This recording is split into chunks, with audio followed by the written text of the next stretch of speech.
A bachelor party goes badly. That's actually pretty funny.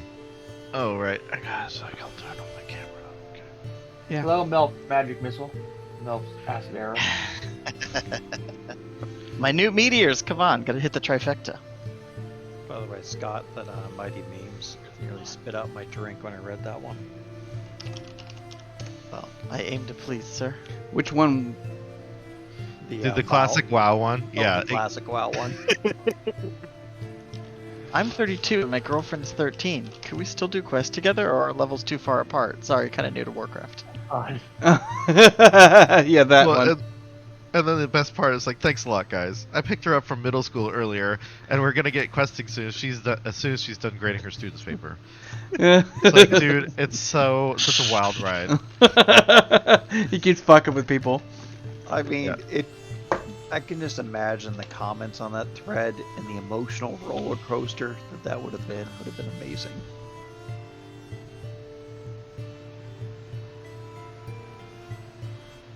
Oh man, this is looking If- super sexy. This is the first time I've got a chance to go with my new rig for this particular stream. So, I'm like a floating head. What is going on with my lighting? I uh, like this. What you need to do is there's a streamer I watch that puts on a green screen suit, and so all he has is just this part of his head showing, and then he has a green screen behind him, and so he chroma keys all of that out. So all you see is just his head. Trying to think what's. Oh, I have the shutters closed. That explains it. Yeah. So it turns out I forgot to eat today. Oh well. So suddenly I have all this energy Oh, did you eat? because I had dinner, and I was like, "Yeah, sorry guys, I'm kind of low energy. Like I don't know if I'm sick or tired or whatever." And then I'm like, I ate dinner and I'm like, "Where's this newfound strength coming from?" Oh, calories. Wow. So Sins of a Solar Empire 2 was apparently a thing. You have to look up. Yeah, on was it Evocracy or was it? It was probably Schrodinger. I don't remember, but somebody was blasting off about that. I don't even know what that is. Evo was, Yeah. and then Monkey Fist came, as he does. Oh, wow. You mean like entered the room or squirt? Well, same. Both? Simultaneously. I don't know if Evo was watching your stream, but literally I was like, I gotta find a video, and he just posted the video. Oh, animated emotes. Oh, that's cool. Oh, it's just a cinematic trailer. I'd rather see a gameplay trailer. What is it? What is that game anyway? It's like a big space sim. Imagine Elite Dangerous, except instead of controlling a ship, it's an RTS. Oh. Well, holy shit. Dan, you're just really pushing for this, man. Resub for 4 months. Oh yeah, he hasn't seen my the Kappa. God. Dude, there's Well, a new command too. I mean, I saw what happens when you dump a bunch of subs into the. Well, if you do Kappa Gen, it also does it too. Yeah. Although he used to have fun. it like much higher, but like every time it happened, his stream was like, and it'd die. Well, Yeah. I tried to clip it. Was it yesterday that I did that? Yeah. And I missed the clip, so That's fine. You can actually still go watch the VOD and clip it that way as well. it was hilarious. You almost seeing all of those fucking come in. crashed me, man. I saw that part. I should have clipped it too. That's fine. I'll just do Oh, it for later. We were playing with him when it happened, and it was beautiful because all of a sudden we're doing fine, doing what we're doing, and then here's D freaking out in the background, going, Like "Oh flailing. my God, what the hell is this? Too much!" And we're just going, "You okay?" And then we looked at the stream because it's like a few seconds behind, and then it's just It's like, It was just the entire screen. like, yeah. oh, that would be why. You couldn't see anything on the stream. Uh-huh. Nothing. Just like nothing. I'm an agent of chaos. Well, and, what's your stream goal now, or your sub goal? 65. 65. Like, Or I'm 75. I pushed it 10 higher. that's awesome. Like, I'm hoping that you can keep those people. I wonder the people, if they get subscribed, if they get like automatically your following, or if those are followers that got it, or I don't know. Oh, when it's gifted, it picks from your unsubscribed followers. As far Is as I that- know. I wonder what happens if you like get past that. Does it like bank? Like, so he's at 73 Oh, followers. right. If he had 75 subs, like, what would that mean? If someone gifted that many subs. Just like randomly grab some person. Just I don't some know, rando. maybe you're like watching some other stream and it's like blink. All the people in Critical Role just start getting overflow. 60,000. Dude, I saw this guy, one of the streamers I watch regularly gets 10,000 viewers. And he's like, yeah, I'm done for the night, so let's just find a random dude to raid. And this guy had like 30 viewers or something. Oh my And God. then he got 10,000 viewers suddenly. And That would It was crash my stream. Oh my shit. With the fucking it thing. was It'd be hilarious. like, I knew that like he was a lesser, like, or not as high, because he still had, just like D, he still has, like, you know, alerts for followers. Once you get big enough, you don't get alerts for followers anymore, because that's just too many. No.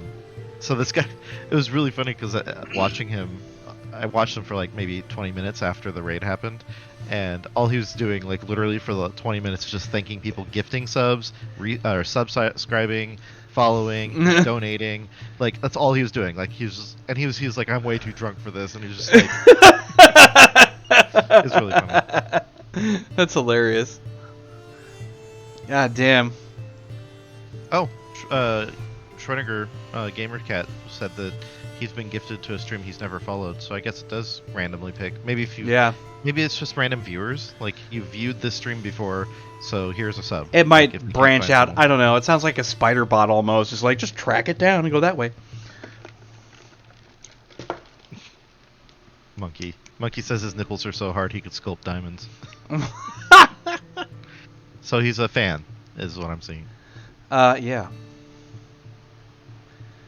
I don't know. Do I like this or the all black? I think I like the all black.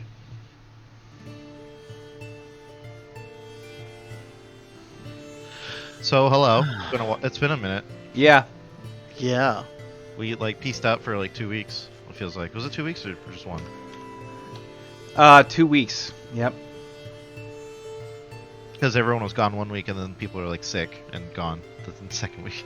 Yep. No, we did a stream on 9/1. Hey, Yeah, Inky. it was just last weekend. Yeah, it was just last week. Or not weekend. It was just last week. Yeah. Because it was Inky's birthday. Mm-hmm. Oh, that's right. Happy birthday to the Inkmeister. Yep. And Iron Banner was born. Drew is out tonight. He's got back to school night stuff. I don't think it works for me still. Yeah. Because I have infinite, it doesn't let me do anything that charges. Okay, I'm gonna go grab my coffee, and then I'll be right back. Okay. And then we go to the market. Yep. Where I think Max gets held We'll up do by our, security. Yeah, we'll do our recap. Yeah. Coffee. No, Inky, you realize you're old when you're in a meeting at work and you mention Judas Priest, and one of your colleagues goes, "Who's Judas the Priest?" And every That was a old direct person- quote from them. Okay, I get it. I was just like, it's Judas Priest. And they were like, "It's Judas Priest." Oh, for fuck's sake! And the meeting had to be rescheduled because then the person leading the meeting, a manager, said, "Okay, we're going over 80s music." Right. Essential. That was more important than work. Oh, I have apparently 70 decoder credits. So What's a that's when decoder you- credit? That's when you realize you're old. Yeah. What the heck is a decoder credit? Oh, that's that little stat thing on the bottom? Yeah. Yeah, I that's, guess so. That's how you get your leaderboard stuff going. How many do I have? Oh, 7,200. It's because I've been using the lurk, which costs credits apparently. Nice. Number 1. Thanks. No, you made it free. Lurk is it's 5, Oh, the explosive stuff costs. and that costs 25. Okay. Yeah.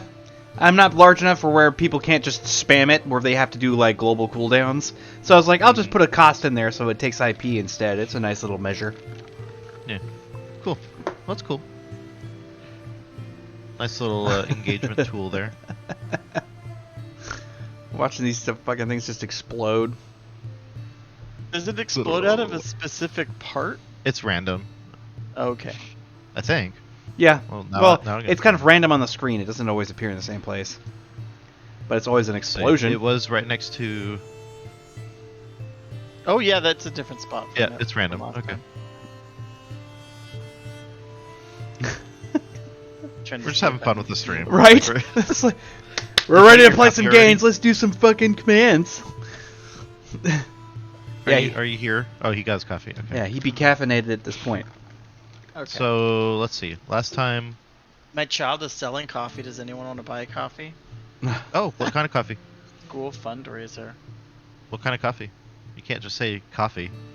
Breakfast blend, medium blend, dark blend, and decaf. But is it like ground or Ground or whole bean from a local roaster. do they deliver? Coffee fee. Probably not. Oh, see. Well, then why are you saying it? Were you just trolling? No. Oh, I think that it would be like it would come to me and then I'd have to ship it, and I don't want to do that. Yeah. See, that's not. That's Maybe not. I'll possible. just fly out to Oregon again. Coffee. Oh, there you go. And just fill my duffel Ooh. bags with coffee. That won't trigger any. You should, drug-sniffing dogs. You should plan on flying down around December 15th. Sounds good. For no particular reason. Wink, wink, wink. This used to like completely fuck my whole thing up. Wow, it's boring. clear. Yeah. Used to like really screw it up, but now it's not screwing anything up. Yeah, that's right. You got your PC 2 weeks ago Friday on the 9th. So Mhm. you didn't get a chance, or you got it on the 8th. I brought it over, but you didn't get it set up until the 9th. Yeah. And then we didn't have a stream, or I guess the second. Either way, yeah. This is the first time you've actually been able to do this stream. Yeah. All right, With your so we Anyway. retrieved. Danny's dad hooked everybody up with some cash and a lockbox. Right? So we have We found gold out that- bullion for trade. We Yeah. have tech for you guys to get your passes, and you're going to Osiris That was the suitcases, yeah. to find something. Well, we're gonna try trading, right? Yeah, we're going to trade for something that Osiris would think that Natalia wants. Yeah, because we're going Because like we don't, it's we the don't Trail of inherently want- Tears. we don't want to Yeah. inherently trade our key because that key is promised to another, or our key is Right. promised to another. Well, it's in the hands of Lance, and he's not going to give that up. Yeah.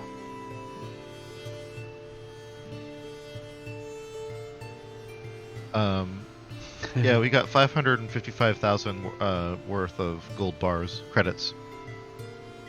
And just to kind of a background, Natalia is an investigator of the unusual, and the story that follows the artifact is oftentimes more important to her.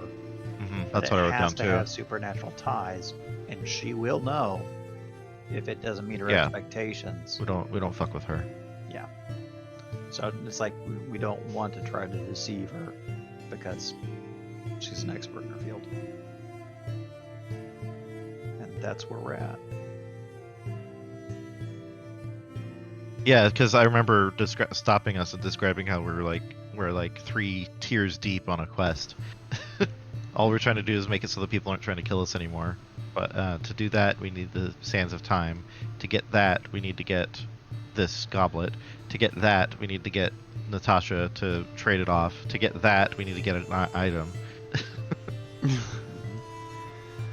Yeah, I kind of managed to layer this shit like an onion. Like an All onion. right. It's all right. And And now yeah, that so we're going to Melf- market. Yeah, now that Danny is filled up on Cocoa Puffs, he's energized and ready to go. Yeah. He's cuckoo for Cocoa Puffs. Indeed. Onion. So, Do some Okay. Magic. where exactly did we leave, like, physically? I think we just got to there, and we We were just got making there, our yeah. way. At the door. Yeah, we like popped the lid, looked at it. There was like a mech suit that you guys Yep. wanted to play with, Mhm. and then we like got on the AV to head to the market.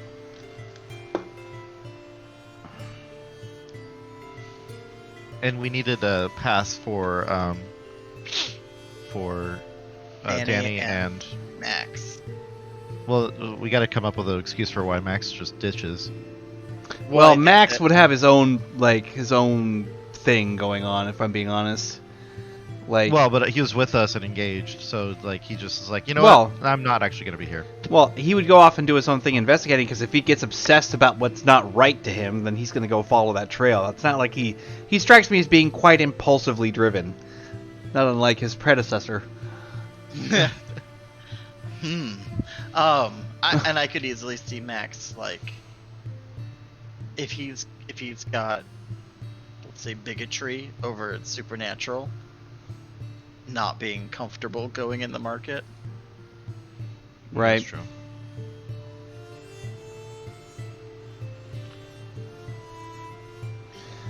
Okay. Well, so, hey, Bill, did you wind up disappearing, or you just hanging? Grabbing milk. I'm still listening. Ah. So, as always, when entering into the marketplace, it's just twilight for the most part, if you can ever catch the horizon anywhere. Of course, the sky looks fairly alien, and you have that sort of navy blue coloring to the skyline. There's the trees that you come through, and then you stop at that hill. Now, Danny, being the first time that you've had a chance to see this, you're assaulted by this star of amber lights, all surrounding this massive spiral formation that is the marketplace, that begins as open air, swirls inward, and has multiple roadways that go straight through, but you can see the spiral pattern as you can move around, and it circles inwards towards the center, and the closer to the center it gets, the more brick and mortar it becomes, with larger buildings in the center part standing up and towering multiple stories high at the closest point to the center. Did we already bypass the Minotaur? I always liked interactions with him. I thought you guys got past him, yeah. We were. Oh no, we were like still flying there. Were you? Ah. Yeah. Well, I can- I was like, wait, I'm sitting here waiting. It's like, I want to see the kitty. I want to, like, I feel like the Minotaur is starting to like us because we just keep He's all- bringing him stuff. Tamagotchi. is Halagachi. Halagachi. Flashback. Halachi. Yeah. Actually, But that that- does make sense. Like, Danny's like, wow. And then, like, we just move backwards. Like it, I bet you're wondering how I got here. right? Well, like seeing a Minotaur is gonna freak his freak, right? Like Yes. the strangest thing that he's seen is Malcolm, who looks pretty darn humanoid. Like he's not, 7 feet tall, whatever. Yeah. Well, I mean, you guys will take the pitch landing, so we'll just basically push the description off to that further ahead. But you will land, and it's going to be in that ruddy part of Night City that Danny's not going to be very used to seeing terribly often, given the fact that there are multiple alleyways stretching off in various labyrinthian type directions. You have some markets that are just boothed out. It actually kind of betrays the sense that this is the marketplace, and so it lacks the sense of interest that you probably were expecting at first, given what was being sold. But Yeah. you know, just I thought with you the guys said rumor. this place was a cool spot. This is like farmer stuff. The AV that you guys have taken lifts off, and you're walking into an alleyway, completely avoiding said rest of it. Now, who all was with you? Because I know that Max is kind of like hanging in the background since we're kind of ghosting him a bit. But who else was it that was coming along? It 'Cause was. it was- Oh, go ahead. I was asking I that. thought it was the four of us and Silva and Barnaby. It's Yeah. Silva. Yeah. Silva, Hugh, Danny, Barnaby. I don't know if Brenner's with us. I don't. I think that Brenner's He's doing with something us. else. I don't remember him. Brenner was warding the house. Yeah. Oh well, there you go. Yeah. So Yeah. Oh, our Yeah. names aren't showing up. Oh, because we're missing. Yeah. Yeah, boy. They are not aligned, and I have yet to actually do the roll 20 thing. It's really hard. They don't move. They move in rows up and down, but they don't. You can't just move them onto the board. I think you have to pay for it before it does that. I was thinking all you do is just like take specific screen like grabs and just like move that section around. I have no idea. I still don't know how they do that.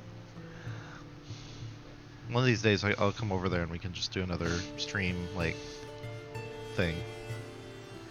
So, yeah, but you step into the alleyway, winding it to the left, and that's when you notice there, Danny, that things changed rather dramatically, because instead of having the solid concrete underfoot, it turns into something that's more like paved stone, or some sort of stone and mortar. When you're looking at the walls, they still emulate the appearance of the alleyway and the rest of it, but the shape and material are older. And it's very clear that this is not concrete anymore. When you look straight ahead down the end of this alleyway, there's this really strong-looking, heavy oaken door, it's like dark and lacquered with a iron embossment and all the rivets and all that stuff. It looks far more articulate than most doors normally, but definitely old in its structuring. No magnetic locks, doesn't slide. It looks straight out of fantasy, and by your own perspective. That is not helped by the large but clearly lit fire lamp that's sconced onto the wall near the doorway, giving it some sort of shoddy illumination. Now Malcolm just kind of taps Danny on the back and goes, "Right, lad, go knock on the door. what? Mind your This is- manners." This is the market that has all the cool stuff. Yeah. Go ahead, knock on the Danny. door. Go ahead. Yeah, knock on the door. even Hugh's in on this. This It's isn't like, some yeah. weird like initiation thing, right? Sure. All right. Yes. You're gonna go walk up to the door, and like, boom, boom, boom. He's like, "Open up, Said manners, lad. Manners. please." That's better. The peep window slides open. You can hear it just roll to the side, and the large, like eye is vaguely visible behind it.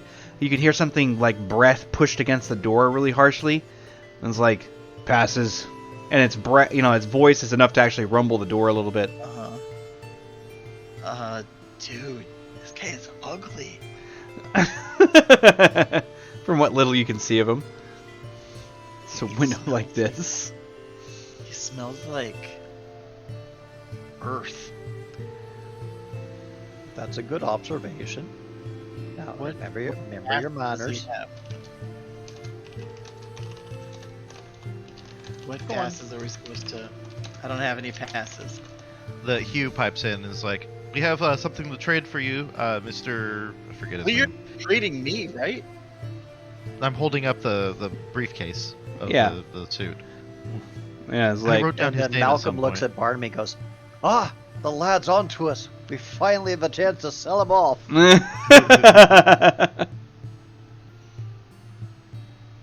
Dude, that's not funny. Barnaby, you have a pass for me? Oh, it's Bert. Bert?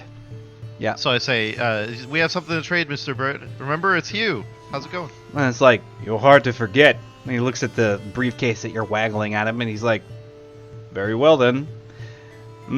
Like that, and slides the thing shut. You can actually hear, like, little noises behind the door. Kind of like, sort of like this happy kind of, you're not really sure what it is, but it's just kind of just like that. And then the door finally kind of starts moving itself unlocked. When it pulls open, Danny, you being in front, you're confronted with this rather large, fully muscular, 7.5, maybe 8 foot tall minotaur with these, you know, the bull horns coming out the side, and he's just looking at you with these strong features, rigid jaw, big nose. You get blasted in the face with like his own outward breath as he basically looks at you. All right. Cool. Hugh backs up and hands the briefcase to Danny. It's like, there you go. You gonna do a cool check?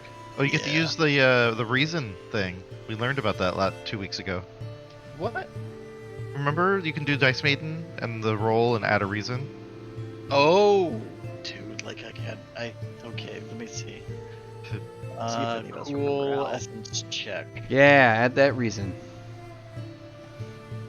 Am I just rolling D10 plus 7? Am I cool? What's the target for his cool check? Am I doing like essence check, like 7D10? Well, your cool is in D10, so however many. The difficulty is, in this case, it's going to be an 8. I mean, 11. 11. It's more like threshold 5. Are you typing in Night City chat? Because I don't see it. I haven't done it yet. Oh, okay. He's Trying to remember how figuring to out the do syntax. reason. I'm trying to remember how to do the reason. It's the exclamation point after you're done, and then anything after that is the reason.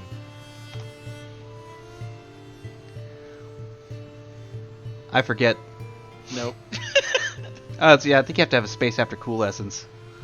No, this should work. Did it say the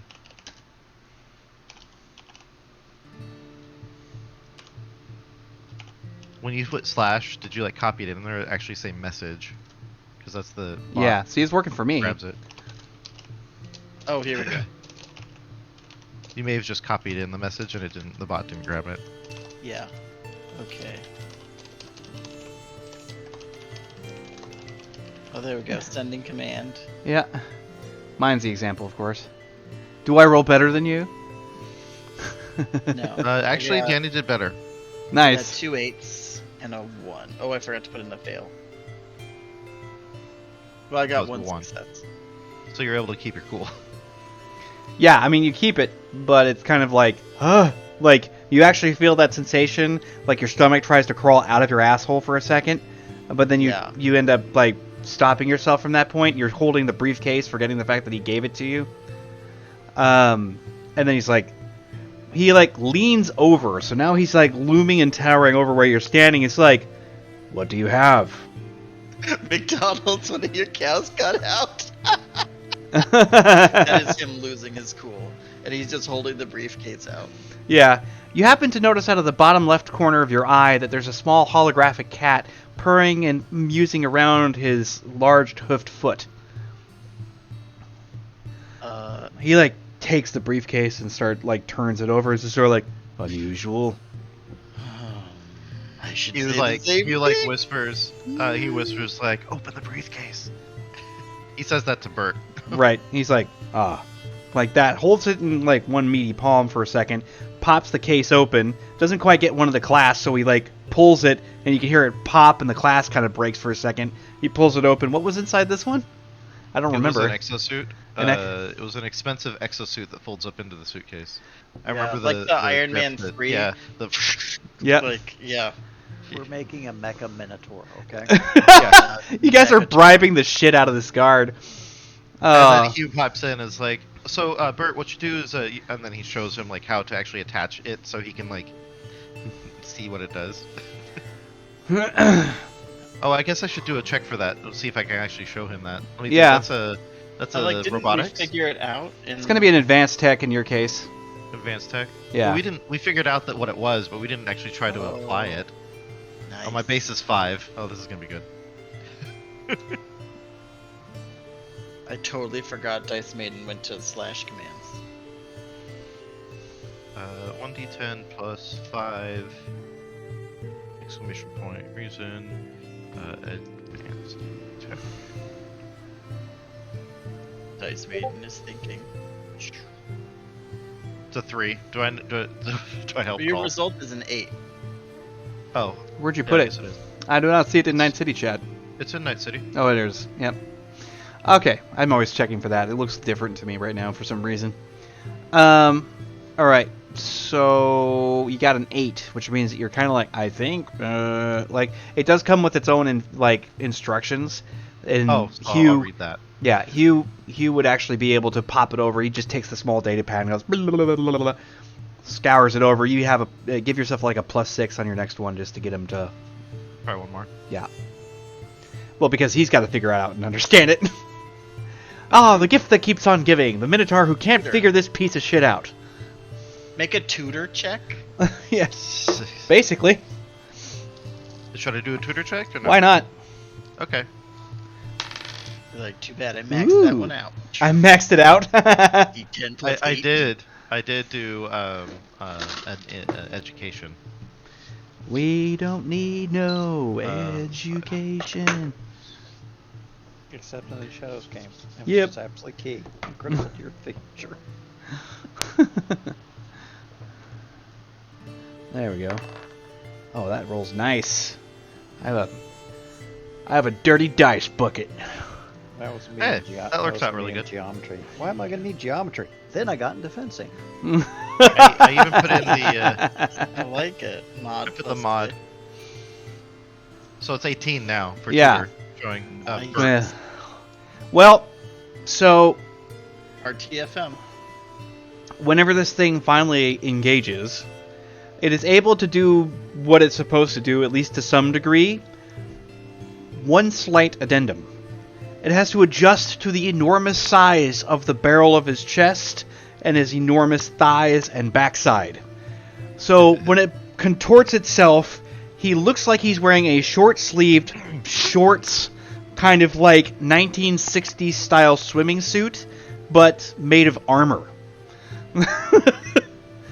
So it's kind of like holding itself there, and he's looking down at it as the plates are kind of sliding into place and readjusting themselves, trying to make it happen. It looks like it's stretching the capacity of this particular set of armor to its maximum size. And he's looking down at it and just kind of like, oh, yes, I've always wanted a metal shirt. But it actually helps augment your strength too. And he's like, I already have plenty of that. Like, you kind of like, I don't really feel much different. But, this is wonderful. Like, he ends up slapping a shoulder onto, like, his hand on his shoulder, Danny's shoulder here. Just goes, he goes, like that. He kind of Yeah. tilts to the side. He's just like, and he pulls his hand back. He's like, oh, not bad. Lets out an undignified whimper.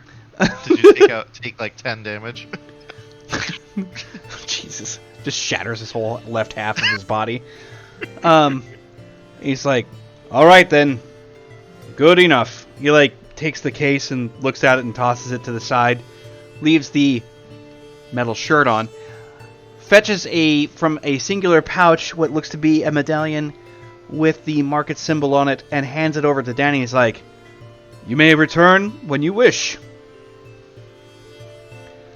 Do you have one in? Oh, I guess probably not. He's gonna ask if there's a different color. Who remembers his Just cat name? Bash. Whippers? Neko. I'm pretty sure that somebody wrote it down. I'm almost positive. Yeah, I'm looking.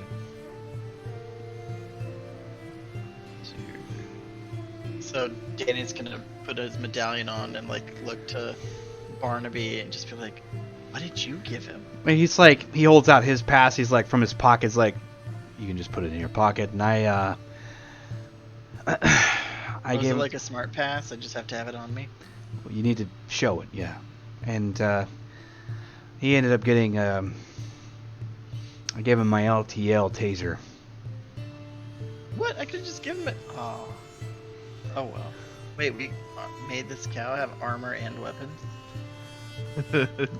Non-lethal weapons. Phineas. Yep. That was the cat's name. There you go. Yeah, got it. Oh yeah, and Ferb.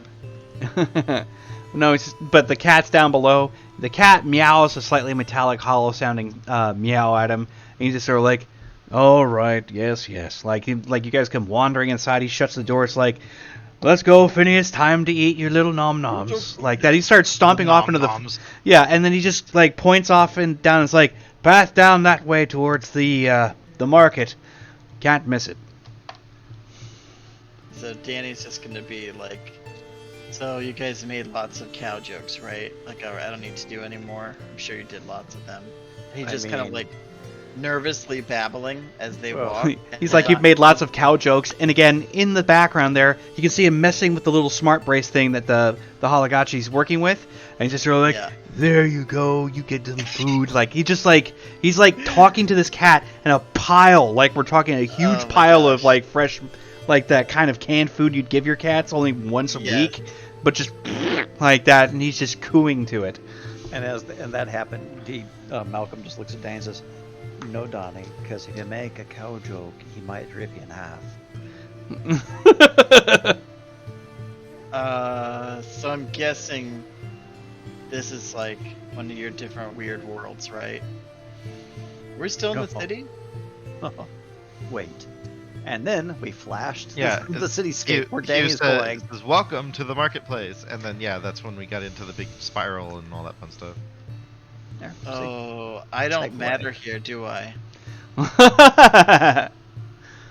Yeah, Brenner Oh, just leans Lord. really close to you. It's None like, of us. as your bodyguard, I need to tell you, not in the least. Dad doesn't matter? No. Oh, this sucks. I know what it's like to be you guys. Brenner just like Barnaby just rolls his You mean eyes and Barnaby? walks. Yeah, he rolls his eyes, walks forward, taking the trail. What kind of stuff do they? Oh. And as he does the whoa, Malcolm just kind of like pats Brenner and whispers in his ear, "Oh, I made a bounce on the door." Yeah, he's just sort of like, that was great. Neat. Oh my god. Brenner's not with us. It's just Barnaby, right? Yeah. Yep. Yeah. Okay. Just making sure. I wrote down all the names who are in our current party. What's Silva thinking about all this? She's just kind of Like, as staying far as silent in the background, kind of watching things.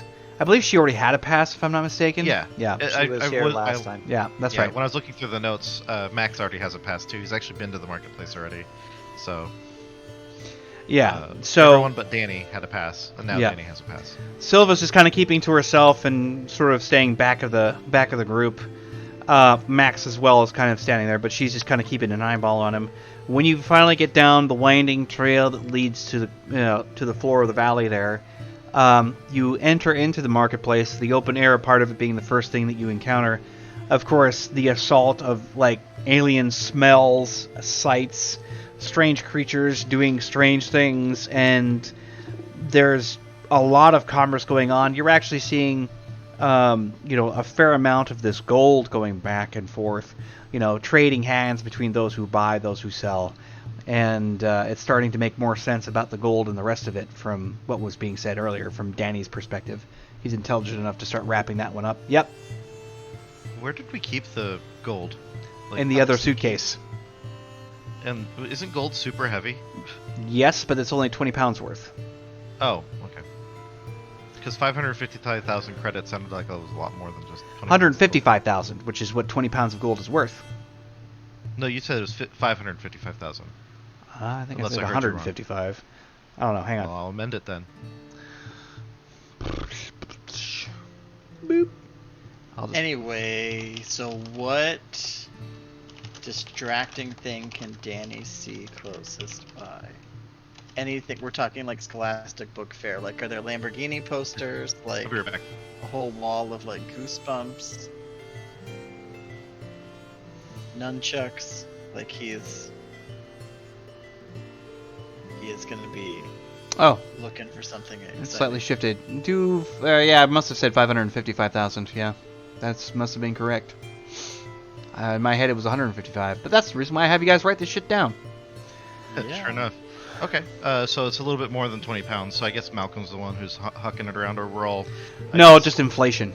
Sorry, still 20 Oh. pounds. Okay. I like that. Yeah, Malcolm is carrying that Yep, with his vampire strength. yep. I have to do something. So good. yeah, Danny is like kid in a candy store sort of situation. Right. He's just you said the assault on the senses. He is highly distractible anyway.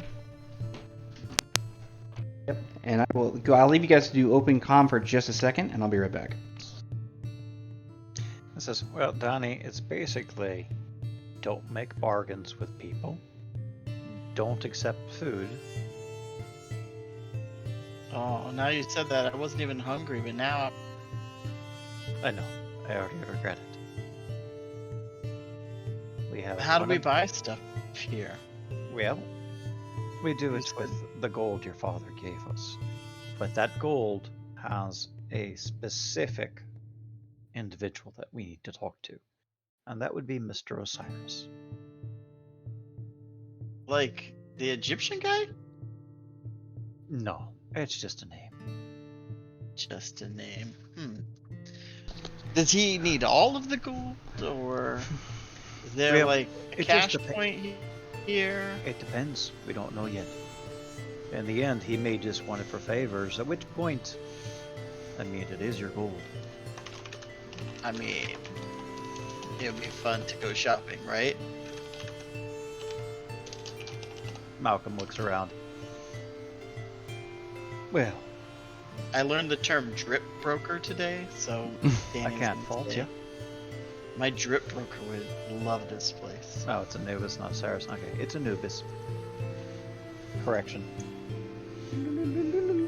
Oh, Rewind. Jackal head, not Hawk head. Either way, one of the dudes from Stargate. Woof woof, not caca caca. What? Okay, where do we find the Anubis dude? Because if there's any money left over, I mean, I think we've earned ourselves a treat, right? That's And- something that you could potentially discuss with Mr. Barnaby. And Now, with that being Leonard's not said, here to steer me in my magical training. and then you just see Malcolm just like grab, like that, when you grab a child from the back of the head just to kind of like steer them. Yeah. Malcolm, and he's using his vampiric strength, so good luck trying to get out of that. one. This is like when my mom would have me on a leash when I was little. You know what? I think we're all surprised she let you off. Oh my god. Well, you start going through the marketplace, and the intensity of it doesn't shrink away from anything. You're absolutely 100% immersed in everything that you're looking at, because the look and feel of everything is visceral, full of like a tactile material reality that seems to be somewhat missing from within like all of this cyberpunk type dystopian nonsense that you're usually working with. Though I'm sure that Danny would never openly admit it. It's very fascinating to actually be sort of locked into the experience of what all of this is, compared to just seeing it, reading it, or finding any other way of putting some kind of barrier between himself and what the actual event is. So it's kind of an eye-opening situation, just in general. And his devices don't work, right? Well, it seems like you can make calls, but a lot of the other stuff that requires complex work, that is kind of out. because that doesn't have the ability to access everything else very easily. But making phone calls seems to be possible. And Well, all the as- people he would want to call are here, so he's fine. and he just kind of looks at Danny, and he looks at Danny very in particular and says, "And Danny, this is serious. No magic." Oh, that's right. There's no magic here. What? I and no one here can protect you if you use your magic here. Well, how Are do I we- protect myself if someone attacks me? With No one's this? gonna attack you. And he like, And he says, "No one. There are laws in this place that make Night City look tame. Fair? No magic. Promise me, Danny." but if someone attacks, I can like fight back, right? You will look at Mr. Barnaby. Mr. Barnaby will clear you. Okay. Yeah, don't do anything that's gonna get you or us killed, kid. Where's Max? Max is somewhere else. Oh, well then You we're like- probably fine. He turns around and he's like, Guy's like a professional jerk, so. I have no idea. He must have. And then Silva pipes in because she was a little far behind. She's like, he looks like he went looking around, kept making comments about how this place is messed up. I don't know. Well, he seems to be the source of conflict, so he's welcome to stay away from me, and I can just soak this place in. Oh, All right. my heart bleeds with Max's absence. How shall I weep for his endeavors? Lots of love for Max. Well, Yep. he's kind of a standoffish dude. Let's put it that And way. he's kind of threatened the person Malcolm is kind of sworn to protect. Yeah. So he's a little Alright. testy about that notion. Yeah. Still.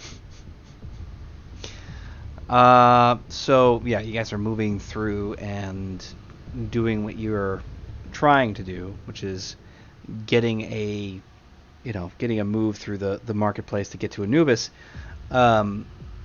Everyone can make an awareness check, just a straight awareness. I get something special. I think. Maybe I'm wrong. Oh, What is? oh, I get a bonus if I'm detecting magic or magical devices around me. Well, that'll So- be very fascinating then. So yeah, you can Well- that bonus is active, for sure. Okay. That's what I was gonna ask. But the danger sense awareness bonus is not what we're using here. Danger sense does not apply yet. Okay. And then explanation point, and then type whatever I want. Yep. Mhm. To identify Oh, what it man. is. Danny is so keyed up right now. He is like hyper alert. Oh, that is so cool. Nice. Awareness.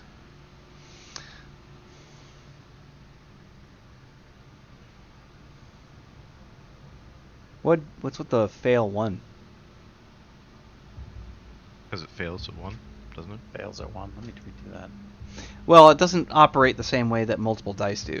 It does explode, yes, but a 1 on the die is an automatic failure, yeah. Okay. But I would imagine, I don't know what that would do in a regular roll. Yeah, that messed that up.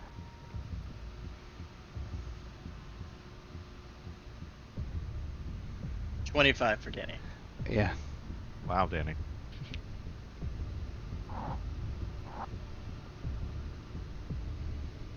Wow, 25, 16, and it looks like we got ourselves. Yep. Yeah, his other roll got killed Yeah, because of that. something got goofy with it. He Okay. got freaky with it. Yeah. Oh. All right, 16, 25, and 12. So you're like no magic, and then Danny's like, not paranoid, but he's soaking it all in. So you're all basically just trying to observe what's going on and kind of keeping that perimeter of situational awareness as high as you can possibly muster it. A figure on the side happens to appear, and you don't know if they'd come in from like one of the possible alleyways that's kind of surrounding you. You're at the midpoint of the spiral, which means that things are kind of a blend between those same open air markets and a lot of the brick and mortar. But this individual is wearing something that looks a lot older, kind of a tattered cloak sort of a look, but pseudo-modern clothing, almost. It's kind of like late 1700s, nearly, somewhere in that department. But it's interesting because the hood is pulled up and the cloak is drawn over, so you can't really see what's there. It's obscuring a lot. Now, Malcolm in particular, when you notice him, you're just kind of like, yeah, that's not good. That's too easy to conceal too many weapons all at once. You can't even see the bulges because he's obviously not wearing anything larger than a knife, but that's still a problem if there's an issue. But there definitely seems to be an interest and a sudden gravity of awareness between yourself and whoever this is. And I mean the whole group and him. Because even Barnaby is just kind of like scratching his side, but that's also where his sidearm is. And Malcolm has moved in between the figure and Danny, just like casually. Mm-hmm. Malcolm, did you hear that? And I would like very much like, he's looking down and says, and I very much at this point would like to get to our intended destination. Is this cloaked individual coming towards us, like with intent? Not exactly. He's standing there, but he will interrupt. Basically, he'll intercept where you're going to be walking. You can't go by without passing him pretty closely. The street that you're on is somewhat narrow. You have several open-air booths that are kind of pushed into the street and sidewalk that are next to the single-story structured buildings here, all constructed in an old-fashioned kind of way. It's almost like the closer to the center you get, the more modern and the more realistic, or the more like what you're familiar with it seems to be, like forward in time. Cool. Dropped some of them cheers. So, yeah, you're not quite there yet. But you're looking at him, he's looking at all of you, and when you come up to approach, he holds a hand out to cause everyone to stop. Or at least to indicate that he wants you to stop, not that you guys do. At this point, it's not like he's a cop. Hold it right there. Malcolm's in between. Malcolm in the middle. Malcolm's in the middle. Well, and of Hugh being Hugh's gonna be like, "Hey there, stranger! I'm Hugh, man, at your service." And he's holding out a hand to shake it. Words on your tombstone. And Malcolm is simultaneously exasperated and amused at the same time. Yeah, everything's trying to be cloak and dagger, kind of, sort of. And then he just goes in there and destroys the fucking feeling of it. It's like literal cloak and dagger. He just mutters to himself, I should know better. Oh, this is Hugh. Hugh's gonna be Hugh. To my non-IE self. Does he respond?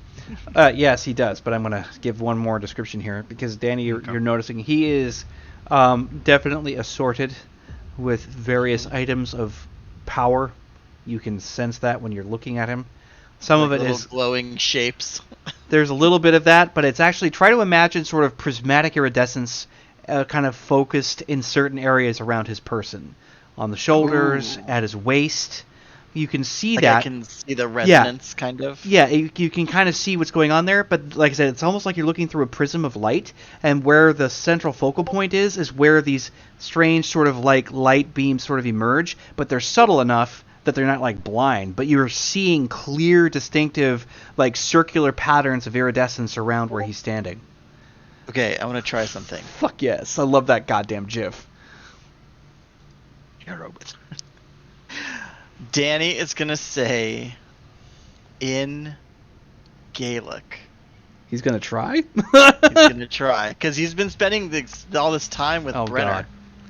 So he's gonna try and say in Gaelic to Malcolm, using an education roll. Yep.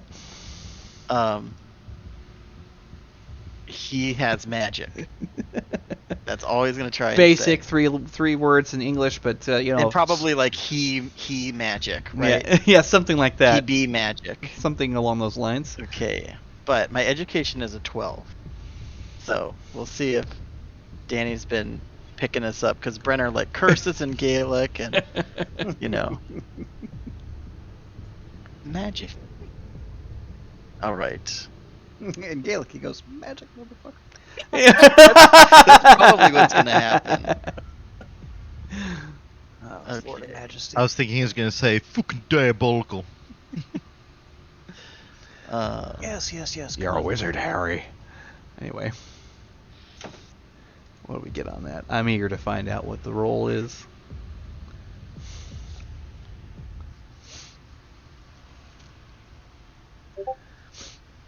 $18.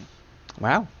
Actually managed to pull it off. And a lot more than just, he magic. It's a lot more complex a sentence than that. You actually just come out with, like, he has magic in Gaelic. The accent's a little weird. You know, you actually hear him say that. But it's kind of a, to Malcolm, it's going to be like, you'll kind of acknowledge the fact that he just said something coherent in Gaelic. He just looks at him and goes, raises an eyebrow and says, oh, it can learn. And he says it back in Gaelic. You can just make another education roll to see if you actually can understand what he said. And maybe out of your vocabulary. So, yeah, whoever this is that's kind of stopped everybody from moving. And then Hugh goes... Another 18. Wow, yeah, you understood it. You know, the other Hugh comes up, breaks the ice and the mood by going up like, Hugh, man, and he just kind of like looks. Now, when you get up close to this individual, Hugh, you can see the, you know, like the fine facial features, the sort of pointy chin, the rest of that. It's not a fae, it's something else. You don't really know what, because the cheekbones are pretty pronounced, and the fact that the eyes, looking human in every respect except for the color, is the fact that they are like mercury running around the pupil. So it's looking at you with these like fluctuating, moving mercury-like eyes, and he's just like, greetings, and holds his hand out in the traditional shake, despite the fact that you were so abrupt. Well, he put his hand up. He greeted us. He did the eye contact thing. Yeah, well, I mean, you were also kind of like on the approach and going like, "You man!" Like, so he's like, "Okay, I'll do the handshaky thing." And so he introduces himself and it's like, it seems you wanted to speak with us. Can we get your name? You can call me. Yeah. And the name never really came up whenever I was thinking this thing up. Well, it's because normally these kinds of encounters don't have names involved. But, Yeah. you know, Hugh's gonna be throwing things in. Why not?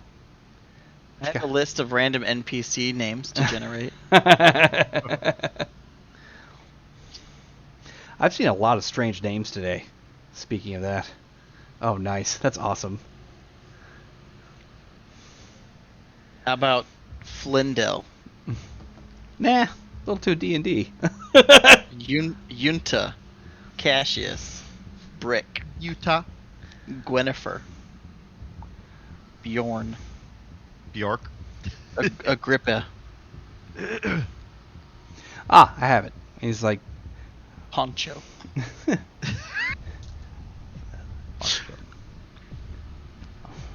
name is Udek. He spelled that. Why he do, didn't say why that, you but DAC? Thank you.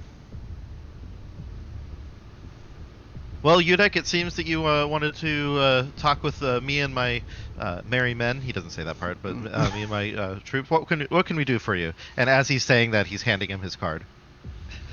Well, he takes the card and kind of puts it away under the cloak somewhere. And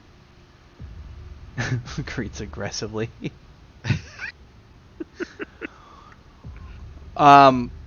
He acknowledges that, like I said, putting the card away, he's like, there is something of note for one that you work with. I believe the name that he is going by now is Brenner, is it not? And Hugh, being conversational, is like, "Ah, Brenner, yeah, he's back with Danny. This Ew. gentleman right here is." And just as he's halfway through that, he goes, "You." Yeah, we know Brenner. He flinches when he hears Malcolm, and it's like, yes. Hubert Nathaniel Mann. Quiet down right now. The middle name always has to be multiple syllables, or else it doesn't work. True. Unless the first or last name has multiple syllables, it has to have all of that, the cadence. Anyway, yeah, he was is like, yes, we know Brenner. How can we help you? Like he still didn't lie. He just stopped telling more of the truth. Well, he just acknowledges the fact that you're being honest about that in that respect. He's like, I have something of an update from his last visit. And seeing as how I am aware that all of you are traveling together, it is of the utmost importance that you provide him message. Oh, absolutely. We'll take it to him right after we're done with our meeting with Anubis. You just And then you just hear Malcolm grunting in the background. God's teeth grant me the strength to survive this man.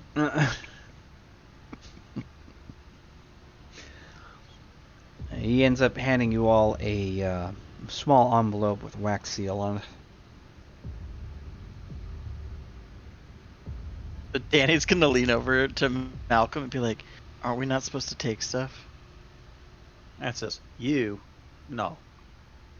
And he just snatches it and says, "But I'm already damned." And then he takes it and stuffs it in his jerkin. And he goes, Well, and while he's go ahead. Yeah. And says, before Hugh can even get to it, he just goes, "Nope," and I'm already damned. Thank you, Mr. Udoc. We will pass your regards to Brenner. And he pipes in and is like, did Brenner owe you anything for this? Because, equivalent exchange and all that. He's just like, shakes his head. It is not that sort of transaction. This is not commerce. He just nods his head. I am obliged. Thank all of you. Yeah, if you need anything else, be sure to give me a call. I'm available Monday through Friday from 5 a.m. to 6 p.m. I appreciate the offer, Hugh. He actually gives you a look with a bit of a raised eyebrow and a little bit of a smirk. When he steps by you, he pulls the cloak around his head just a little bit more downward. When he's doing that, you can see that he kind of becomes sort of vaporous and then disperses completely from view within the next few steps. Okay, how do I learn how to do that? Barnaby's just like, Jesus Christ, did he just disappear? Vapor step. I'll call it vapor step. And Hugh just blows it off. He waves it away like there's a little gnat, and is like, magic. You can do anything with it. Like, he's just completely nonplussed. Right. Barnaby's just like, fuck. This place is goddamn weird.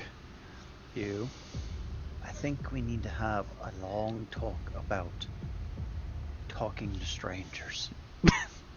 Oh, but how they're not going to be strangers long if you talk with them. You gave me that talk too. I'll just give you the short version. He's gonna say, "Don't do it." And then you just kind of see Malcolm clutch his chest like his heart's still beating. Like, and he goes, "Well, it looks like I have a mind reader now." Turns out all the Gaelic I know is Brenner being angry at me. So, Cusses like a sailor. Tappa, tappa, tappa. There's a damn cat meowed out the 23. door to come in. Now he's gone. No, get in here. All right. On awareness. Yes. You happen to notice that those same degrees of iridescence have now managed to make themselves somewhat apparent right where he stuffed the letter.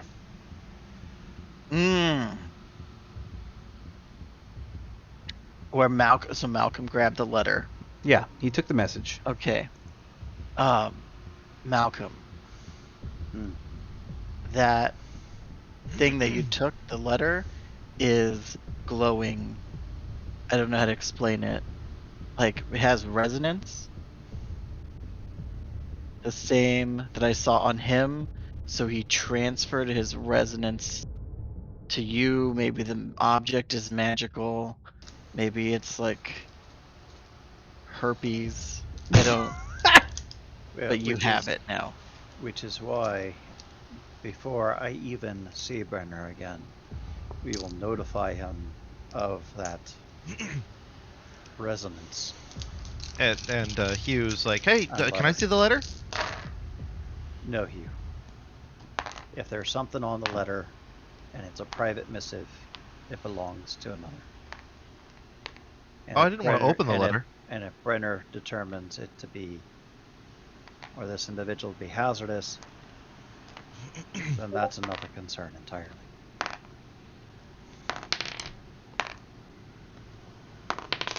Dang it. He actually does do the.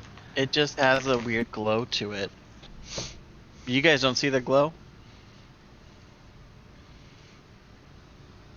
Barnaby's shaking his head like, no, I don't see anything glowing. I feel like I'm learning this magic stuff after all.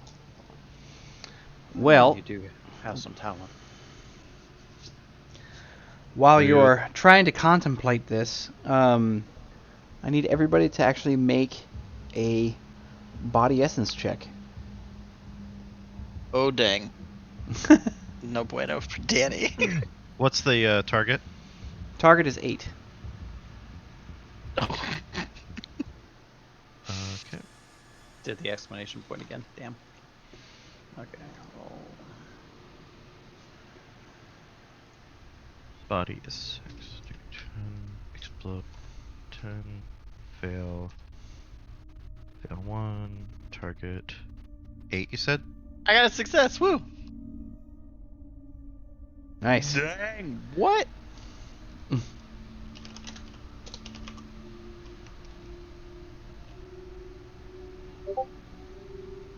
Wow. Look at Hugh. Hugh's getting those gains. So.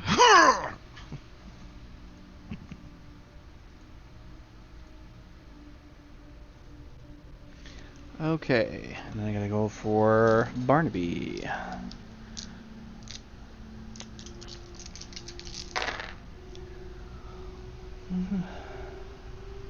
Ah, And Silva.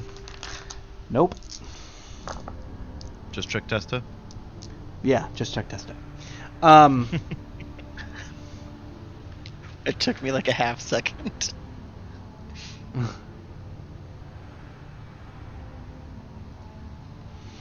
So you're all standing there and contemplating said missive.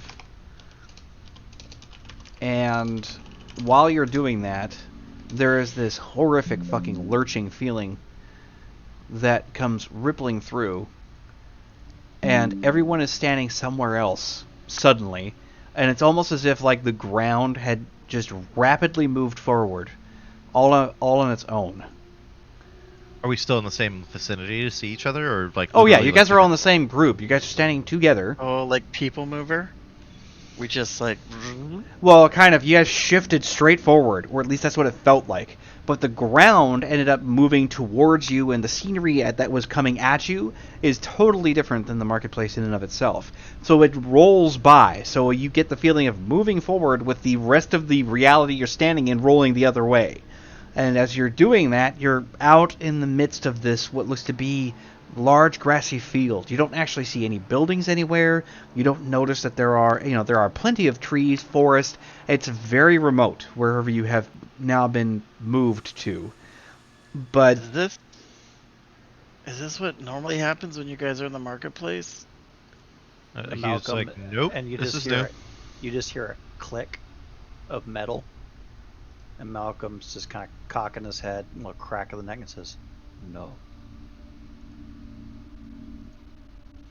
and Barnaby is just standing wide-eyed with his expression just kind of,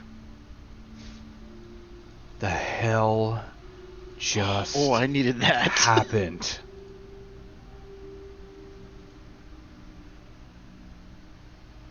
Snap, crackle, pop. I just got like an inch taller. Yeah. Right.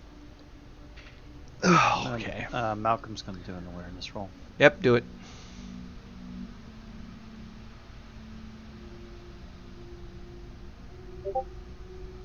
Yeah, 13. Not bad. How's your danger sense? Oh, combat sense. I could do that too. Yes, you can. Oh, Nothing's should we all stopping do you. combat sense awareness? You can. I didn't ask for it, but that doesn't mean you can't roll it. Well, I don't He's feel gonna like I'm in he's gonna danger, do- so we'll he's just do gonna regular well. awareness. Malcolm definitely feels like everything's in danger, so. Danny is too ignorant. He's been on Oh, alert the God whole time, damn it. so Gotta stop using the exclamation point.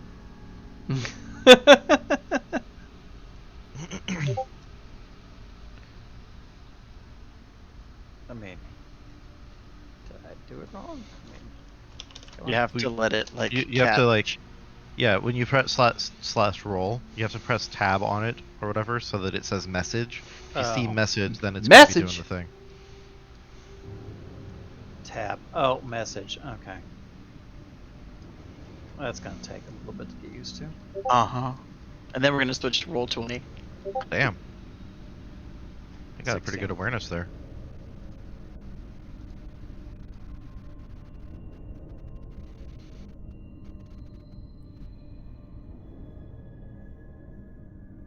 So yeah, Danny's just like scanning around. But he just figures this is kind of normal. Yeah, you're just kind of like, He's like I said, he's too ignorant to know that he should be in danger. You're ignorant. Or rather, if he should be in danger, he's too ignorant to know that.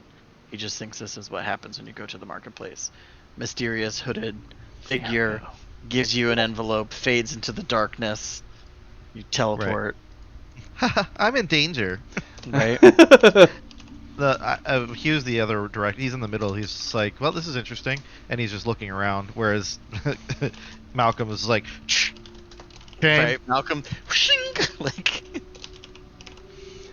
Well, you guys have a lot of directions that you can go. Not a lot of actual certainty as to why to go anywhere. But there is some sound that's kind of coming from everyone's left in a thick of the trees. And it's loud enough that it's getting your attention. Let's go see what's going on over there. And he starts walking. Yep, that sounds like fucking... What's his face? Anyway, Hugh. My brain is like half operating right now. Yeah, you're working on what? 6 hours of sleep in the last 48 hours? Yeah, very little sleep overall in general. Yep. I've been watching your streams after when I wake up in the morning, like kind of going through them and seeing that it's like, oh yeah, he streamed for 6 hours. Oh, 4 hours. So you're getting to bed Intense. at like 2 o'clock, 3 o'clock in the morning. Feels good, man. Yeah. So, You're making progress on that game though, the Shadow Warriors. yeah. You start heading towards the sound. While you're making your headway that way, it does start to sound somewhat not so good. Barnaby at this point has already drawn his weapon. He's done the same thing that Yeah. Malcolm is. He's keeping it at low ready here, just kind of at the chest and keeping his eyes in all directions, trying to maintain that. Again, situational awareness has jumped up about 5 or 6 notches. Oh, we're getting raided. Oh getting raided by strange my dice. god. Nice. Strange dice for the raid. Holy crap. Thank you. And I hope you had a good stream, man. Or any of you, all of you. Thanks for the raid. We're just in the midst of doing a little bit of investigation. Yeah, absolutely. So Explosion. Danny's gonna look over at Malcolm, be like, magic now? Magic, no. Okay. Wait, observe, and if necessary, strike. And at that point, he's just shouldered off the targe, pulled on his hand, unsheathed the dirk into the targe hand, and then already low guard blade, and he's kind of moving in front of Hugh. Mm-hmm. What's D? Can you describe the sound? You said it was not good, but like, what are we hearing? Well, it sounds vaguely brutal and kind of what you would expect something like warfare to sound like. Oh, like metal on metal, crying. It's getting to that Mashing. point here eventually, yes. It's starting to sound more like that. All So right. Danny doesn't well, have any cool like things to cock or get rid of. But if he could, he would have like the Doctor Strange like magic ready to go. But that's not how his magic works. So he'll just he's gonna pick up his like unholster, I guess, his baton. He always And goes Oh, for yeah. non-lethal. Pain as stick. As Malcolm is kind of moving ASP. forward, he just says, "Now that's the sound I know." Yeah, and with Barnaby up front, standing at your right, so you've got Danny sort of centralized between everyone. Yeah. You've all noticed that Silva's not here with you. Ah. She did not come along on this ride. But yes, so you guys are here. Barnaby is keeping up front alongside with Malcolm, watching that point. Hugh, you're going to be standing behind with Danny at center. Okay? Malcolm is going to want him on his left, Yeah. not right. He's going to Yep. want to have the sword arm free. Okay, sounds good. You'll just tell him that because he was on your because he was that He's like- position. he's like- Yeah. He says, "I need you in my left." He just looks over. It's like, got it. And moves his position over to that. When you're pushing through these trees, it does not get better. The sounds become much more egregious. You can hear the sounds of pain. You can hear the sounds of what would be sounds like metal on metal. And there are also some subtle explosive type vibrations that are coming through, rattling enough that it actually can shake the ground just enough through your shoes. Okay, so he's gonna put away the baton and take out his pistol, handgun. Yeah. Is Danny And hold it ready. noticing any, flashes of magic-y looking stuff? Not as yet, but there is definitely flashes ahead. The trees are too thick for you to get a clear idea as to what you're looking at. It's still some 100 to 150 yards off, and it's getting louder by the second. Oh yeah, that's way outside his range. Yeah. Yeah. Well, better forward than back. Unfortunately. Yep. I don't want to kill anybody. And it's like, Barnaby, are you saying that out loud? Yeah. Yeah. He's like, you let me do the killing. You only do it if you have to.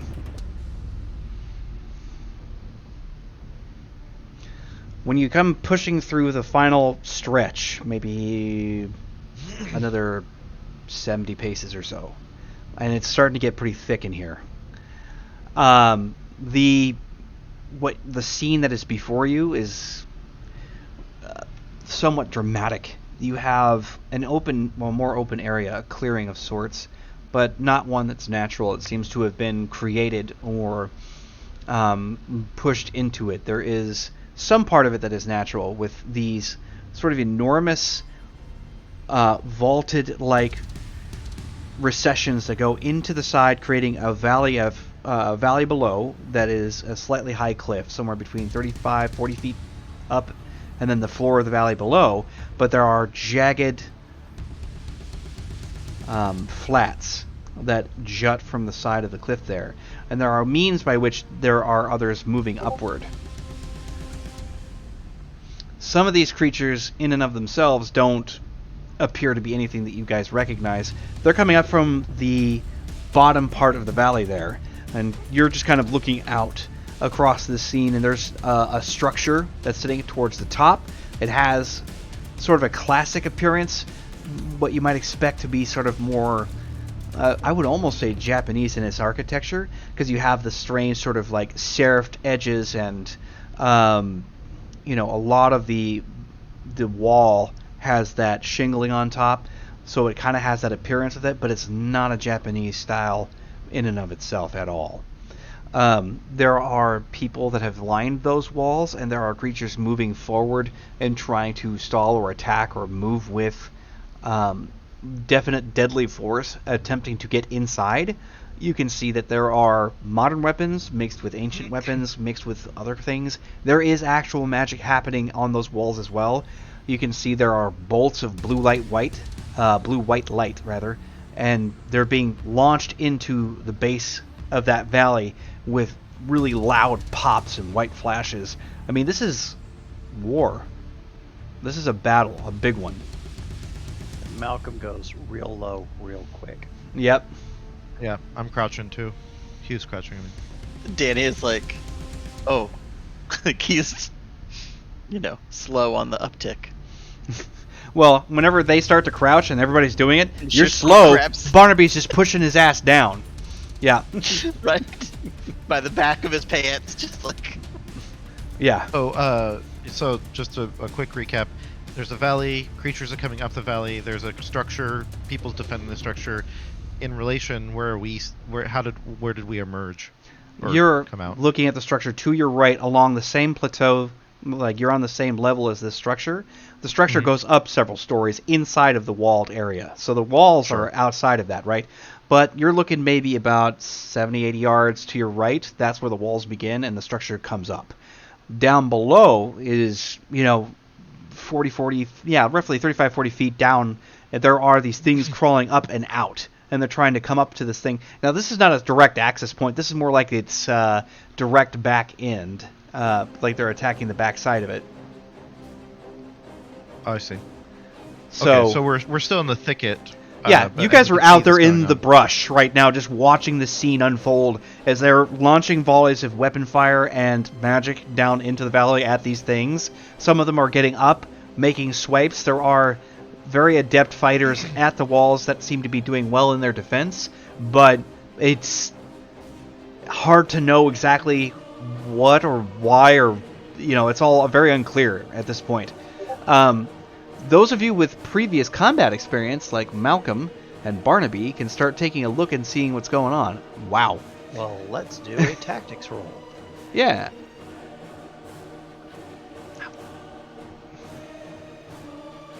Yeah, I've not been in battles. I've been in scrapes. Yeah, you were in a scuffle with some gang members originally, but not this. Well, I mean, even before our Yeah. before this, yeah, he'd been just doing odd jobs. So we're going to do, first roll is going to be tactics, second is combat sense. Go get her. I mean, he already has his action lined up, so.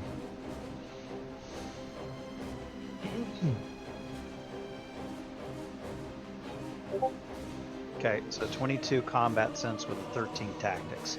So basically the combat sense is to evaluate the flow of the battle, Right. who's at advantage, who's at disadvantage, where in their position are they in danger, okay? And the tactics is to evaluate not just the battlefield but the surrounding area to see where the safest place for them to be. Like, can they move through the thickets around safely to get to the doors and maybe pound on them going, Sanctuary. sanctuary. Because the thing is, in Malcolm's head, they don't know where they are in a defensible position against hostile forces. Obvious hostile forces is a better place to be. So that's how he's evaluating that.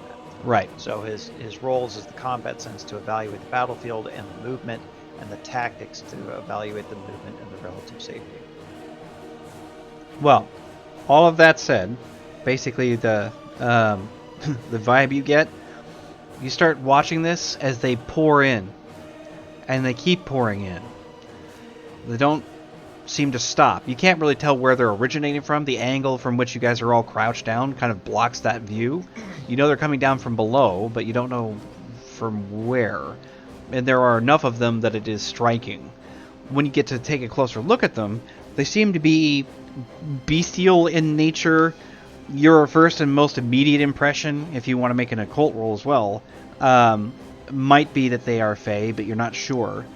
But those who are on the walls of this strange fortress are, again, doing a fairly decent job of defense, and there's something about the situation that strikes you as wrong. There is... That's intelligence, because he just has a base. Mhm. So let me get his intelligence in there. 8 for the occult. Right. It's possibly Fae. You can't be sure. You don't really know. But they are strange enough. They have chitinous-type exoskeletal structuring that goes all across the skin. No hair of any kind. They have eyes that are sunken into the sockets. They have larger hooked-like claws. You can see they're using those a lot to their advantage to be able to climb up all those strange shelves that are going up the valley wall and hooking themselves up against the actual wall itself, which, when you take a closer look, the wall is actually self-sustaining. Where they leave damage, it starts to pull back together. It's not very fast, but it's fast enough that it makes notice, because you can see that the wall should be crumbling apart from where they're crawling up in larger droves like ants up a hill. And it's not causing the wall to crumble out, but they're moving quickly and starting to get to a point where it could be becoming overwhelming. What strikes you as being wrong, though, is the fact that they're attacking from the rear, which would make strategic sense if you're trying to come at an angle that most people wouldn't expect. So you'd put a lot of your forces where you find yourself to be weakest, not where you're strongest. So that would make sense most cases. There's another problem. If you're going to be attacking at the back with that in mind, these kinds of onslaughts could go, but depending on their number, it wouldn't matter where you were attacking from. So why is it that they're approaching from this? And it kind of dawns on you to some degree that this is very likely a distraction of some kind, and if you try to go towards the front where the gates might be, that looks like that's probably going to be overwhelmed and soon. Wow, I was actually going to suggest going, he was going to go to the front to offer aid. And then Well, this is all in his head, so it depends on how fast he talks. Well, I mean, I was planning on doing that, but yeah. And he kind of grabs Hugh by his belt and pulls him back because he sees him do his little Hugh thing. And he says, "Down, quiet, get low. They're about to be attacked from the front and be overwhelmed." And we Hugh know looks who back the as if good we need guys to are? help him. Do we And know now- who the good guys are? And Barnaby just looks at anything that isn't trying to kill you is a good guy right now. So Says- do we want to help, or He just looks at you as what Not. are you, fucking stupid? Do you see that? Barnaby actually losing his cool a little bit. He's just sort of there's nothing that we can do, and they've got their own problems to deal with, and we need to get the hell out of here. that's what I mean? We don't want to engage this, right? We want to get away. Yeah, as fast as we possibly fucking can. He's like, And this, Do we just go that way? he's just sort of that whole area might be covered by now, depending on where their movements are. I think we just got lucky by weaseling our asses in here. He looks over to Malcolm, and he was just I don't know about you guys, but I don't know anything about tactics about this size, but we're in a bad shape right now. And then Malcolm, the silence of Malcolm should weigh volumes on everybody. Yeah. And he just kind of goes, "No, there's Bod, and then there's Dom." And then I get to at try that, to open at that this point, skip he does a. He says, "This close to what I can only imagine is the Fae. You might as well throw a signal fire about us and say, 'Hi, come kill me.'" All right, people. Oh, Make it that would combat probably sense awareness. kill us anyway. That goes for everybody. Everybody. Everybody. Everybody. Everybody. Combat sense +9. Danny gets the sense he does not want to be in combat.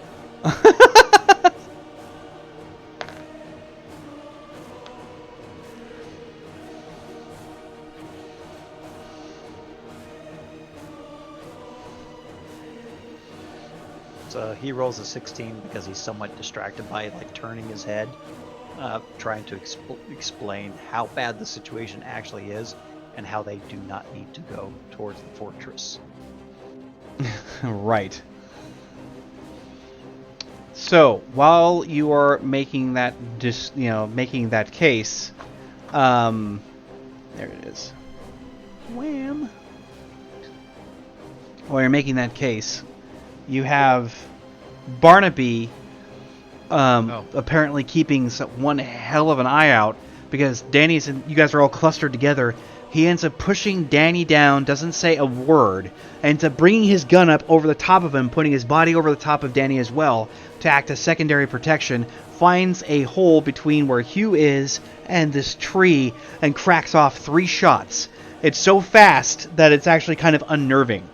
You hear something screech from behind, everyone's ears are now ringing, and you've got, Hugh, you're just basically like this, because he just goes, "Ooh, pop, pop, pop," like that. It's that fast. Something he... Yeah. Well, and then he, hoists him up. He's just sort of like, "I don't know what that was, but we gotta move now." And, Malcolm just... Look, I mean, is there... when he was doing his combat evaluation... Yeah. Because you've got to the right, this, going through the brush and moving away from the castle. Does it look anything, or is he evaluating his best bet is just to run at this point? Well, at this time, you guys are going to have to defend yourself because it seems like there might be scouts. Okay. Which is probably what he just popped. Whatever these things are, because it was out there in the middle of that wilderness, and he managed to catch sight of it before you did, which is impressive. Okay. All right. Well, here we go. Here we go. So Okay, Malcolm faces the danger. 14 for Danny, 16 for Malcolm, 11 Crit for fail for Hugh. Hugh. Dead last. No matter what. Yes, indeed. All right. Yes. What did Barnaby get? He got a 11 on the dice, so he was first, and he just made his move. Bill, Right. you're What is the next one up, dude. What's Malcolm see? Well, you can see that there are some other of these strange sort of chitinous creatures. They're not more than maybe 5.5 feet tall at the most, maybe a little shorter than that, but they're moving along the brush line and keeping low, so they're not terribly visible. But you get a sense of where they are by what you hear, what you smell, and kind of what you're detecting. What other sort of innate vampiric abilities do you have that help you with your senses, if anything? Bug sense. From his years as a guide in the forest. Nothing really. I mean, he's gonna be activating his warrior instinct, which gives him +3 to all melee attacks. So his spins and stuff, he's gonna get +3 to everything. His uncanny sense of direction, that's all he has. Okay. Yep. Realistically. I keep forgetting that he's street level vamp. Yeah. Right. So he's just acting. Go instinctively. Alucard, do your thing. And he just goes, and it basically goes, it says, Fenner, Hugh, Donnie, those scouts, let none survive. And then he just kind of he just basically makes them aware that he sees them. Yep. And just kind of smashes his, the basket hilt against the tar, just a loud clang. Yep. And goes, How many of them? Fucking Zenitsu. How many of them did DC or did He used Malcolm it see? so far. You've pulled through, and you can see that there are 3 of them, at least that you're aware of. That are aware of us? Yeah, well, that he can see. Malcolm can see 3 enemies. Whether or not he's telling anybody, that is different. so he'll look at them and go and says, three targets so far. Assume there's more. And then he slowly advances.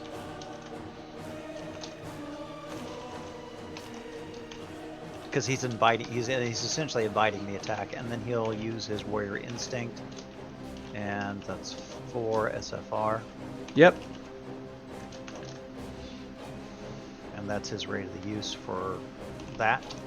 His rate of use is 5. Yep. Alrighty. What we got here? What happens when he does that? And you popped what power again? Sorry. Warrior's Instinct. So basically, with weapon in hand, he gets +3 to his melee attacks. Oh, okay.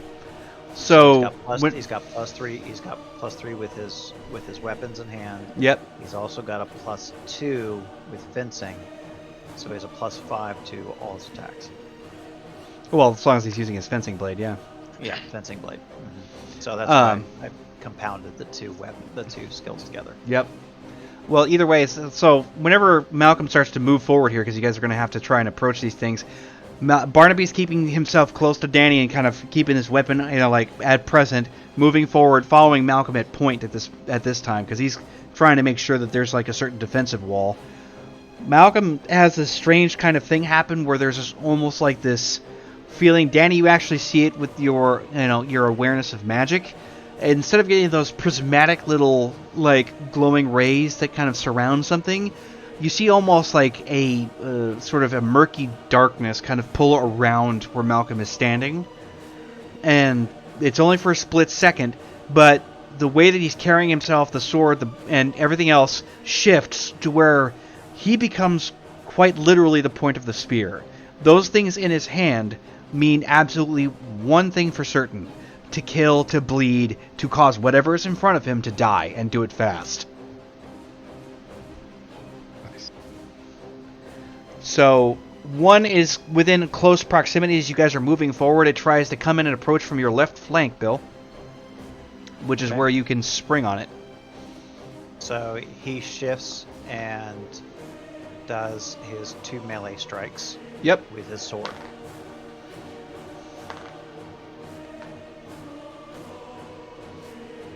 Okay. Okay, roll tab. I remember this time. There you go. Oh my god, I mean, I've seriously been messing that up this entire time.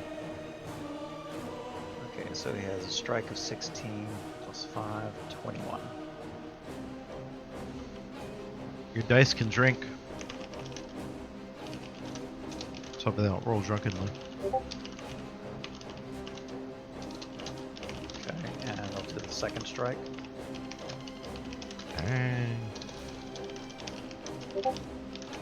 27, 24.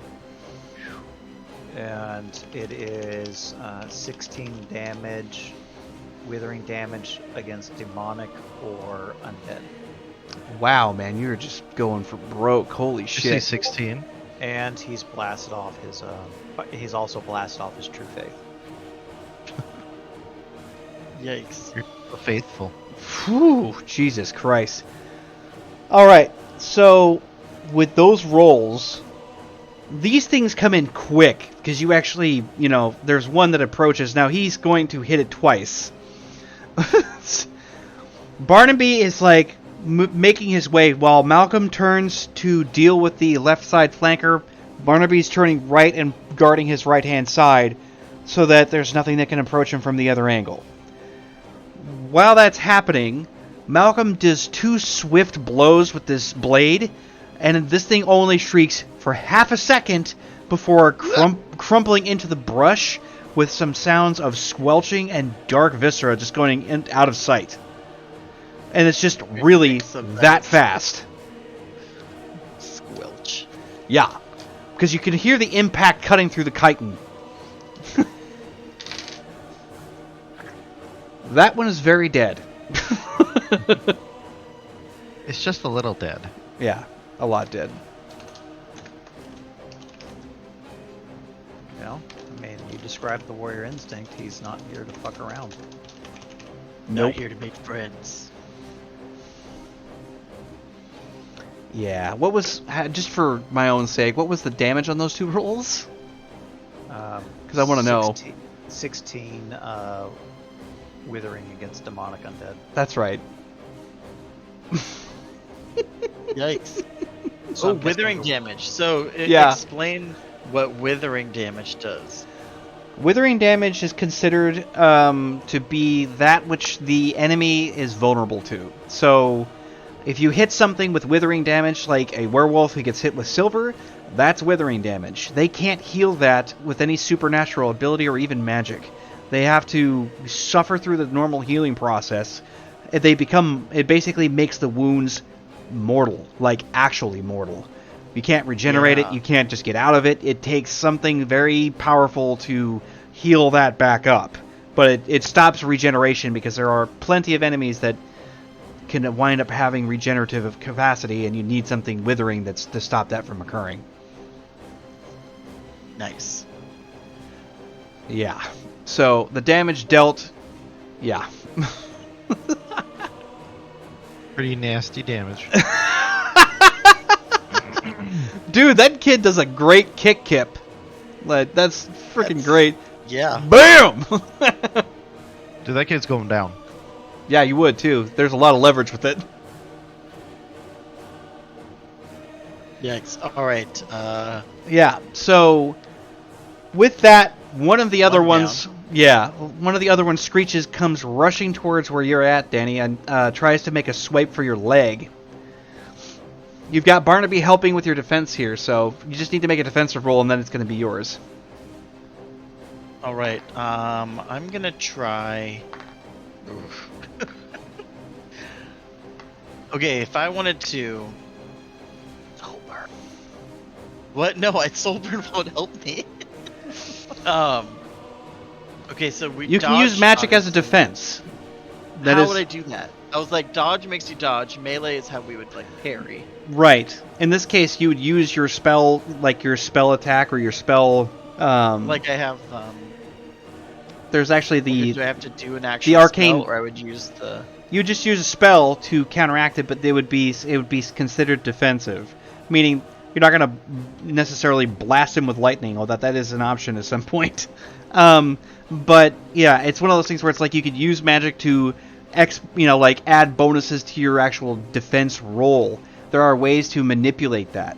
So it's like if you roll a magical defensive strategy, you could do something where you speed up your senses so that you get a bonus to your die roll Well, when like you're I actually have making your defense. the spell repel, right? Yeah. And so I'm, That too. like, could I try and dodge plus repel Yes. to like? Yep. Now you're getting do it. that. Yep. Okay, so what would I roll for that? Well, you're going to roll the spell itself, and because it's focused, Okay. you're going to roll the spell itself like normal, and because it's you that you're targeting in this case to help push you Right. along, you don't have to worry about making it like a successful attack. You're just doing it on you. Okay, so like I have a 3 in evocation, so I would do like my 3d10. Yes. And repel has a target of 8, so 3d10 target 8.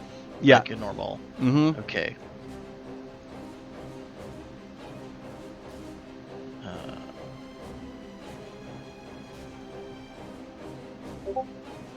All right, a 3, 3, and a 2. Well, it didn't work, but you can still make your dodge All right. because you're still moving, oh my trying to God. get the hell out of the way. You're just trying to amplify it. Basically, a defensive stunt. Yeah. And a 1 on my dodge. Cool. Whoa. You have luck, don't you? I do have some luck. Might want to You use might it. think about using that. Yeah. I have 2 points of luck, so I'm gonna burn that. God. Well, At least you have lucky. Uh-huh. So I'm gonna throw an extra d10. And 8. So a total of 13 on my dodge. But that is all Danny's natural abilities. No, his magic failed him. All right. Barnaby is helping you out. My dodge is Barnaby grabbing me and throwing. Almost in a sense, because he was, like I said, he was watching over this way in front. He sees what's coming. You're basically sitting there. It goes straight for your legs. You look down and go, ah! Like that, trying to move out of the way. And he just reacts and starts pulling you like this to throw you forward, is all that is. All right. So he basically adds his roll directly on top of yours. You had a 13, he got a 9. So your overall is Okay. like 22. All which right. is good because you needed to get the hell out of the way. You still end up taking Claw to the back side of your right thigh. Yeah, my hammy. Yep. It still manages to get you. Who knows how much worse it would have been if he had rolled any less. but Yeah. I mean, it just like it snags you. You take 6 points of damage. I don't think you have any armor, do you? I do. I have the Dark Sun JB6 sleekwear. The Dark Sun JV6 what now? Sleekwear. Oh right, yes you do. Aha! I forgot about that. What's the protection for it? My legs. The armor is 18. Oh shit. Yeah. Integrity 50%. Resilience 12.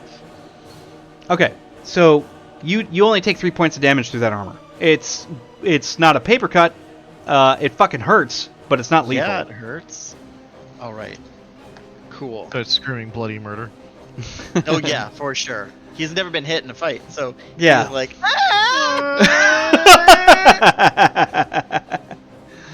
All right. Well, Danny, at this point, you're scared. You're bloodied. You get moved forward. You're getting pushed around by Barnaby as he's like shoving your ass out of the way and trying to like make some defensive shots back behind you so that the thing doesn't pursue. It has another one of these strange creatures that's at a sort of a further distance out, moving at the same pace that you are. So you guys are moving parallel to each other, and you notice it to the right. It is your attack. okay, so I've got the one that's there's two kind of in range, right? Yeah, the one behind you that's now kind of at your heels, and the one to your right running parallel. Okay. How far away is the one 20 feet that's max. not behind me? Okay. My sparks is only 2 meters, so I'm gonna go with the Don't forget, you dart. can completely improvise. Well, Just letting you know, like you can go completely yeah, no, I bonkers. know. I just realized I forgot to put my bonuses in my reflex and body. Yeah, That's whoopsied it. dumb. So what you're saying it would have been much, much higher? You'd have Ginsu'd him into a fine mist? Dumb. Yeah, I mean, I think at this point, Danny just wants to, like, push them as far away from him as possible. So, I'm gonna do that, repel, I think, again. Okay. And so it's a concussive blast that erupts where you're standing, disorienting those who are in the area. All right.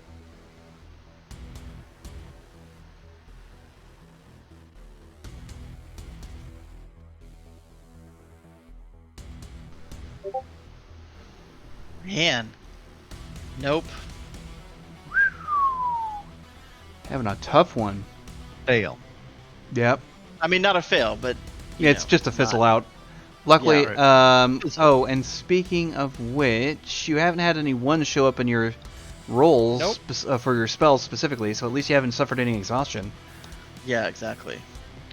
Okay, well, I mean, you try to repel, the spell fizzles in the palm of your hand as there's too Yeah. much adrenaline, your concentration snaps, and you're not able to actually make it come to life. You know, you're trying to do this thing, and you're kind of hobbling along at a rapid pace. Hugh, you're trying to catch up. These things have almost ignored you, and you're kind of like you're lagging behind a little bit. So you've got Malcolm, Danny, Barnaby out ahead of you. You've got one chasing Danny and Barnaby. There's another one to the right following them on their right-hand side. And you've got Malcolm moving left. Looks like he might have another target. But you're kind of like getting the wide view here since you haven't been able to keep up.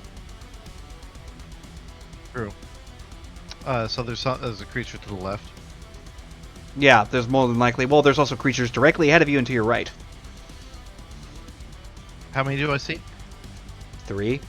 One to the left, one to the right. Okay. The Well, one, you the one mentioned chasing, one- yeah, one chasing Danny and Barnaby, one to the right that's going parallel, and one to the left that Malcolm seems to notice that you will have to just kind of look for. Oh, well, I think I'd want to be protecting Danny, so I'll probably be Yep. assisting there. That would make sense. What'd you put in your bill? What is this? And because we're kind of close quarters, a shotgun is definitely not going to work. Only if you're aiming also- down and pray to God you're fucking good with it. Yeah, well, he's not about that life. He's also not going to use a projectile, so he's actually going to whip out his vibrobat. Nice.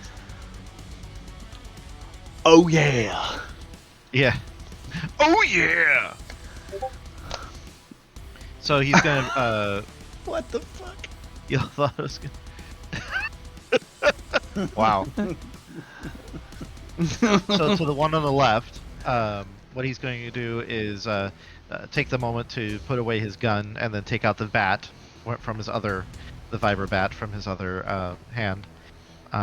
Is it heavy enough to hold in one hand or two? It's easily carryable one or one. two hands, yeah. Okay, so in his then he's gonna break out the taser gun in his left hand. Okay. So Taser face. yeah. So what he's gonna do is run towards the thing, try to hit it with the vibrobat, and that'll be his action. He doesn't have to, but he'll have the taser for defense if he needs it. Yep. So he's just holding on to it.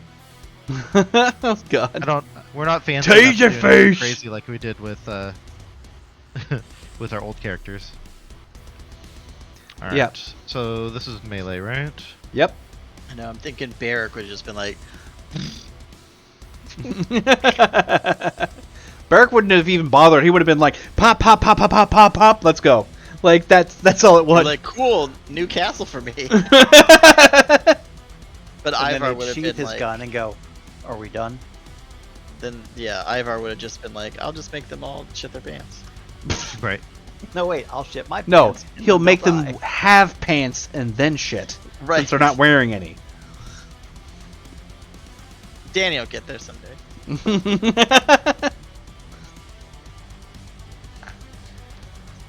All right. 16 on that roll.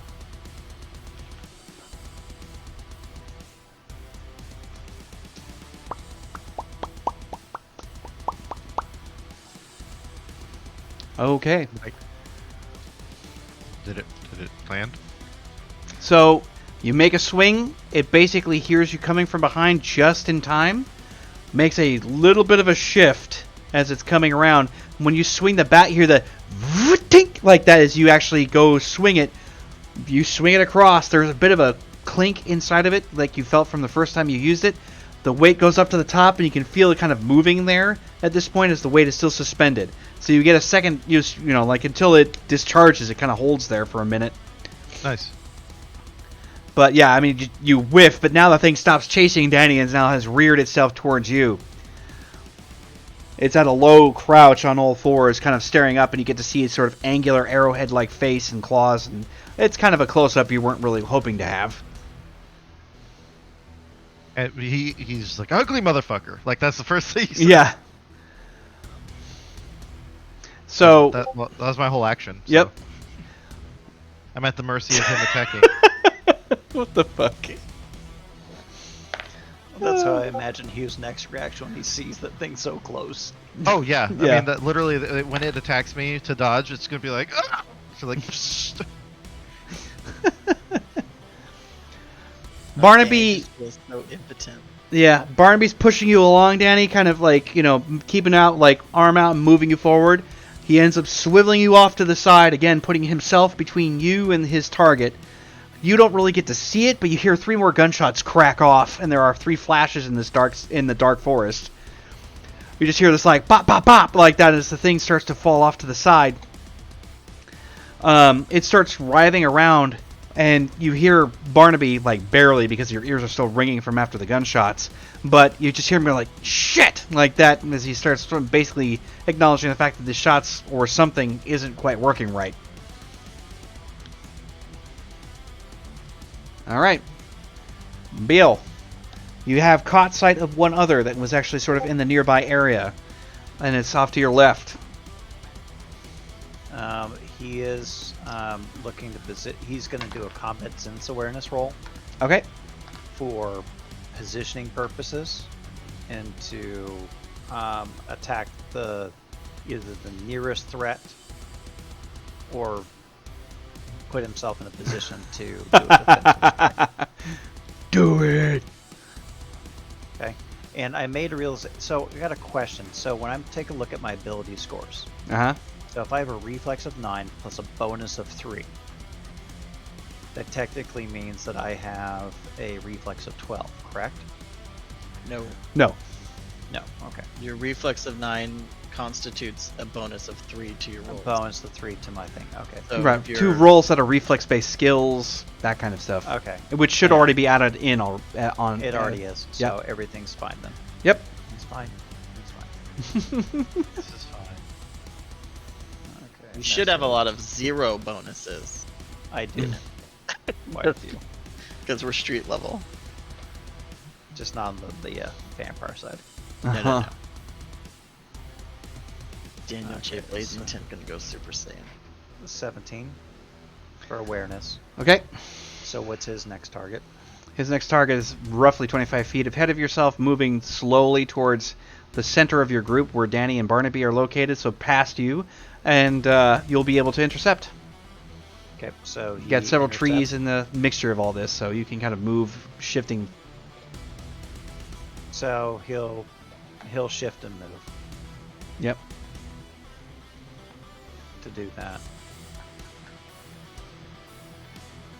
and place himself in position to attack. So he can run at 21 meters. Yep. So will he be able to attack this round? Oh, absolutely. Yeah, he's well within range.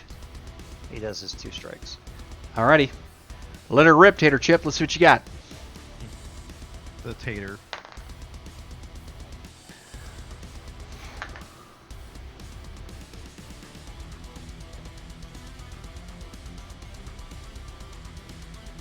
You don't say. And we're going to use some luck Yep. just to not. You're just Not boosting having it. one. Yeah, he's just boosting it, so he's going to. So Right. lucky So is 23, gonna 26. be- Lucky, Got it. Lucky, that makes it only 1 expenditure. Yep. It's only 1 point to boost. Yeah, he's going to boost. Yep. All right. So you boost that one. You don't have a critical fail, but 23 and 26. Yeah. So you come moving forward. This thing happens to notice that you're shifting onto its position from its right side as you're moving in on it. It tries to roundabout, but your blade comes upward, just as it notices that, cleaving into its shoulder and arm area here. There is a bit of a burst of something kind of nasty, almost like flame in a sense. But you go up, and then you come screening back down at a secondary angle. So just like that, and putting your sword back where it was. But it's just up and over. Like, you lop this arm, like, almost completely off.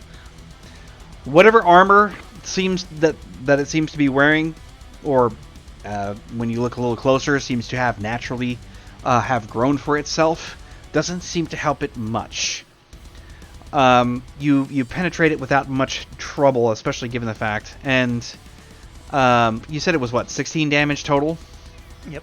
16 withering, and he's got his true faith up. Yeah, which means that, it can't get too terribly close or even touch you. So you come up, approach, and when you cut into this thing, it drops to the ground. This one's still alive. It wasn't quite as deep, but you managed to get it to where it's disabled. You hear Barnaby's curse after his shots go fired. So it looks like he might be having some trouble. And when you take note of where Hugh is, looks like he's currently in a fisticuffs kind of brawl with another one swinging the bat at it. So, yeah. All right, it tries to go for you. What about Danny? You're being attacked. You're being attacked. Oh, sorry. Yes. You may roll defense, sir. Can I just try Well- stabbing him with my? Well, actually, you don't even have to roll defense. Now that I think about it, it totally fucked that up. It rolled a 1, so Oh. you get a counter strike. well, let's Free go for attack! So pretty much what happened in the 2 seconds is I went, huh, he turned, and I was like, oh, melee motherfucker. Like, Okay. Yeah. is that melee? No, that's considered handgun technically because it's a taser that's a gun. Oh, it's a stun gun. Okay, cool. Cool. I'm good with the handguns. Yep.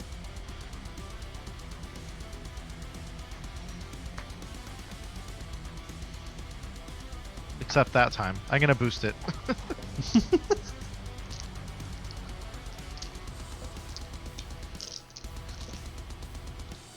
So I got 13.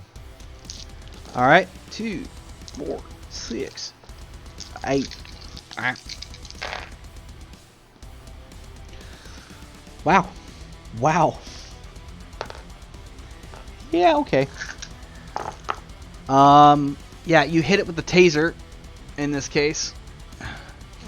You just boosted that to a 13? Yeah. Right, so you launch this taser, you can hear the crackle of the arcing electricity go across as it buries into the chitin. It actually manages to work. As it sort of like struggles against the new current running through it, it lurches up, makes this weird kind of like hissing whistle sound from out of its face, and like crumples to the dirt and just kind of stays curled up like this as long as you're holding the trigger. Nice. Cool. And yeah, that'll end up staying that way for a minute because he's got like 2 rounds where he's like stuck like that in that horrible freaking prone disoriented state. So that part happening, and then you have the one that Barnaby was shooting at come right at him. Barnaby ends up getting tackled. He lets go of you, and the thing leaps onto him, and he's basically holding him out like this. He went to go for his knife, noticing that thing was going to come, but now he's on his back and in a bad position as this thing is like trying to get at his face with its mouth. You can hear him screaming bloody murder and telling you, Danny, to actually get the hell out. He basically says, just run. But, yeah. Okay, Danny, it's your turn. Alright, so I'm gonna soul burn. Yeah, you are. New power. So, what soul burn says, this is my major milestone for Arcanist, says, gain a bonus up to your will to spellcraft roll for a single spell. Mm-hmm. And so spellcraft is when I'm rolling those initial d10s, right? Yeah, you're rolling it all as d10s. How much you, like, what's your will? Well, my will is 5, so I could You could theoretically add 5 dice. d10. Yes. To your, Okay, so which would mean that your next spell would have 8 d10. Right, and then after that I would have a Stupid fucking penalty GIF. equal to how many I added. Right, so you would take on 5 1d4 exhaustion for that spell. Yeah, Plus any that you would accumulate from ones that show up in the roll in the first place. from ones. So how many targets do I see around me? You've Like, just there's got one that's Barnaby, gnawing on Barnaby. right, and then there's one to your right, which was originally your back, as you were pushed off to the side. Right. So Hugh, to your direct right, further down, is in the midst of some kind of. He's got one basically tasered and on the ground, but the one after Barnaby is the only other one you see. Okay, so Danny is gonna like, I don't know, he's not gonna like envelop in like dark light or something like that, but he's just like, he's so mad that he has not been able to contribute. This twice his repel has failed him. He knows that dart spell like melted the hell out of that one guy Yep. when they were in the park, and so he is gonna like both hands like charge up and like split and dart at both of the targets. That's the plan. When you make So I'm the gonna actual add- roll to attack, I'm going to give you a +1 because that's a true stunt for sure, and you're operating on pure impulse. So you're going to get a Well- bonus, not a deficit to that, because that's just fucking yeah. Like So I'm gonna add all 5 will. yeah. Dump. So I'll be rolling 8d10. Target 7. Threshold 1. Okay. Is it going to be a move the music moment? Let's find out.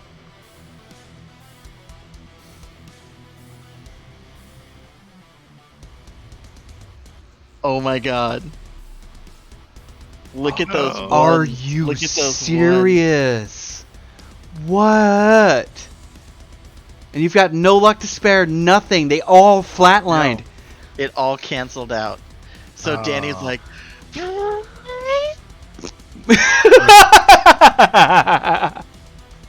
You also take 7 And- exhaustion. Oh Yeah. shit. Yeah. So you're really And then- tired so after that. He's just gonna collapse, right? More or less. Because I think just- what was your tolerance anyway? My tolerance is 6. Right, so So- you're at a -1 now. That's which means if you tried to roll any other spells at this point, you're at two dice, not 3 for evocation. Yeah. Fuck. Another one. Again. Yeah. Yeah. Jesus Christ. Yeah, That you sucks. amp up, you attempt to do it. Luckily enough, it does not rupture. And you just And- like sit there and you shake with absolute impotent fury, trying to make this spell work. And for 2, I have that exhaustion for 2 rounds. Yeah. God damn. Yeah, so you like That's you just brutal. sit there and you just like going down, like you actually end up having like auditory issues where the sounds of the sure. fighting and the rest of it, that all kind of fades out. You're not really here because you can feel Yeah. the magic coursing and then just go. Yeah. And whenever that happens, I mean, you're not. It's not there. Alrighty then. So, Malcolm, my dear lad, you are, or excuse me, not Malcolm, but Hugh, you're just holding the trigger down on this thing. You have it dead to rights. It's prone and unable, like, it's basically at a -5 if I was going to apply a penalty to it anyway. Swing your bat! Like, Yeah, that's all I'm gonna do.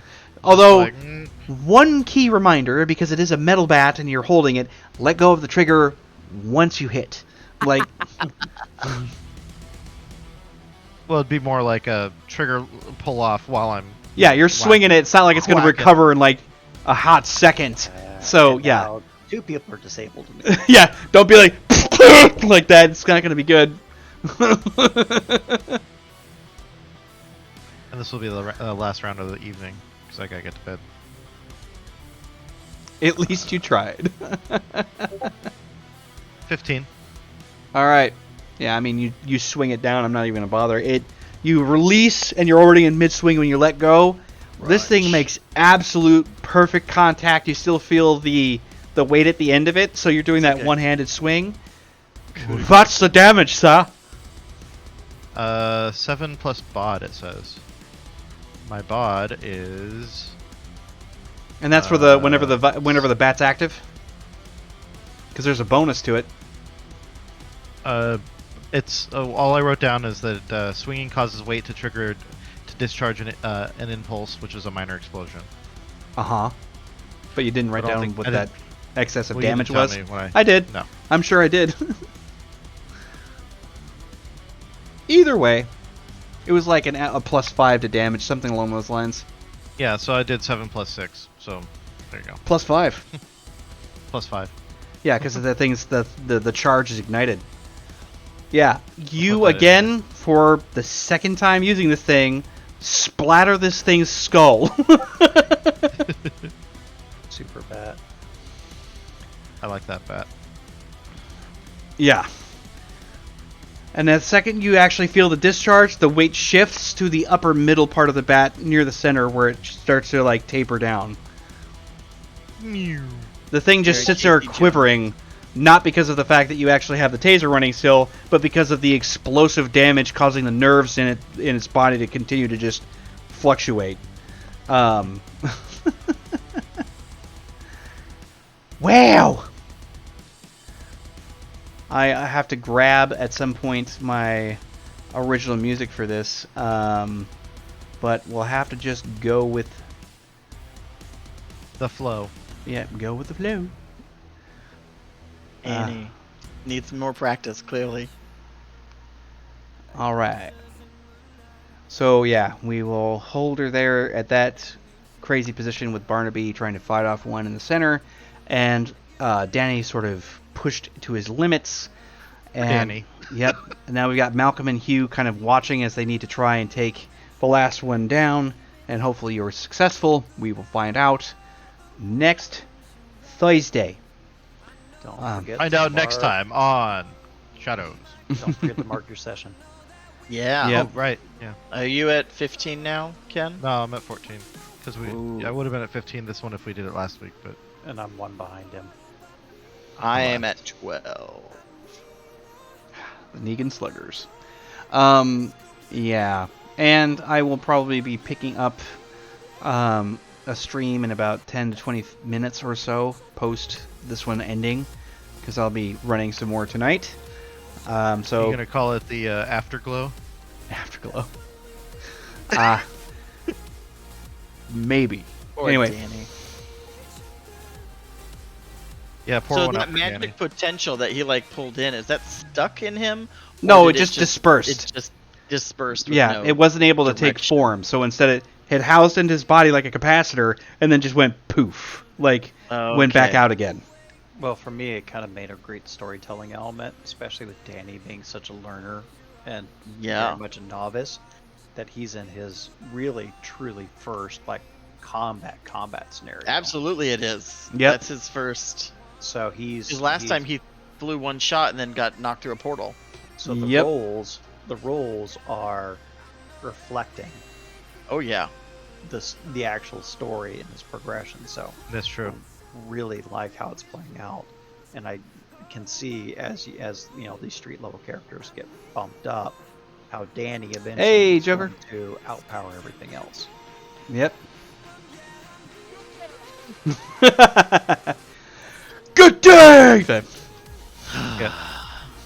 Poor Danny. So impotent. You know, but he's 15. Still gotta learn. 15 and a half. I love it when the 0.5 actually matters. You get to this stage and you're like, I don't give a shit anymore. I just got something, like I got a text from Chuck E. Cheese that was like, come celebrate your half birthday. And I'm like, what? Hey, why are you texting me, Chuck E. Cheese? Please lay off, Chucky. Oh, I'm 40 and a half in a couple of days, apparently. 40 and a half. Yeah. According to Chuck E. Cheese, According to Chuck E. Cheese. he watches Yeah. you in your sleep.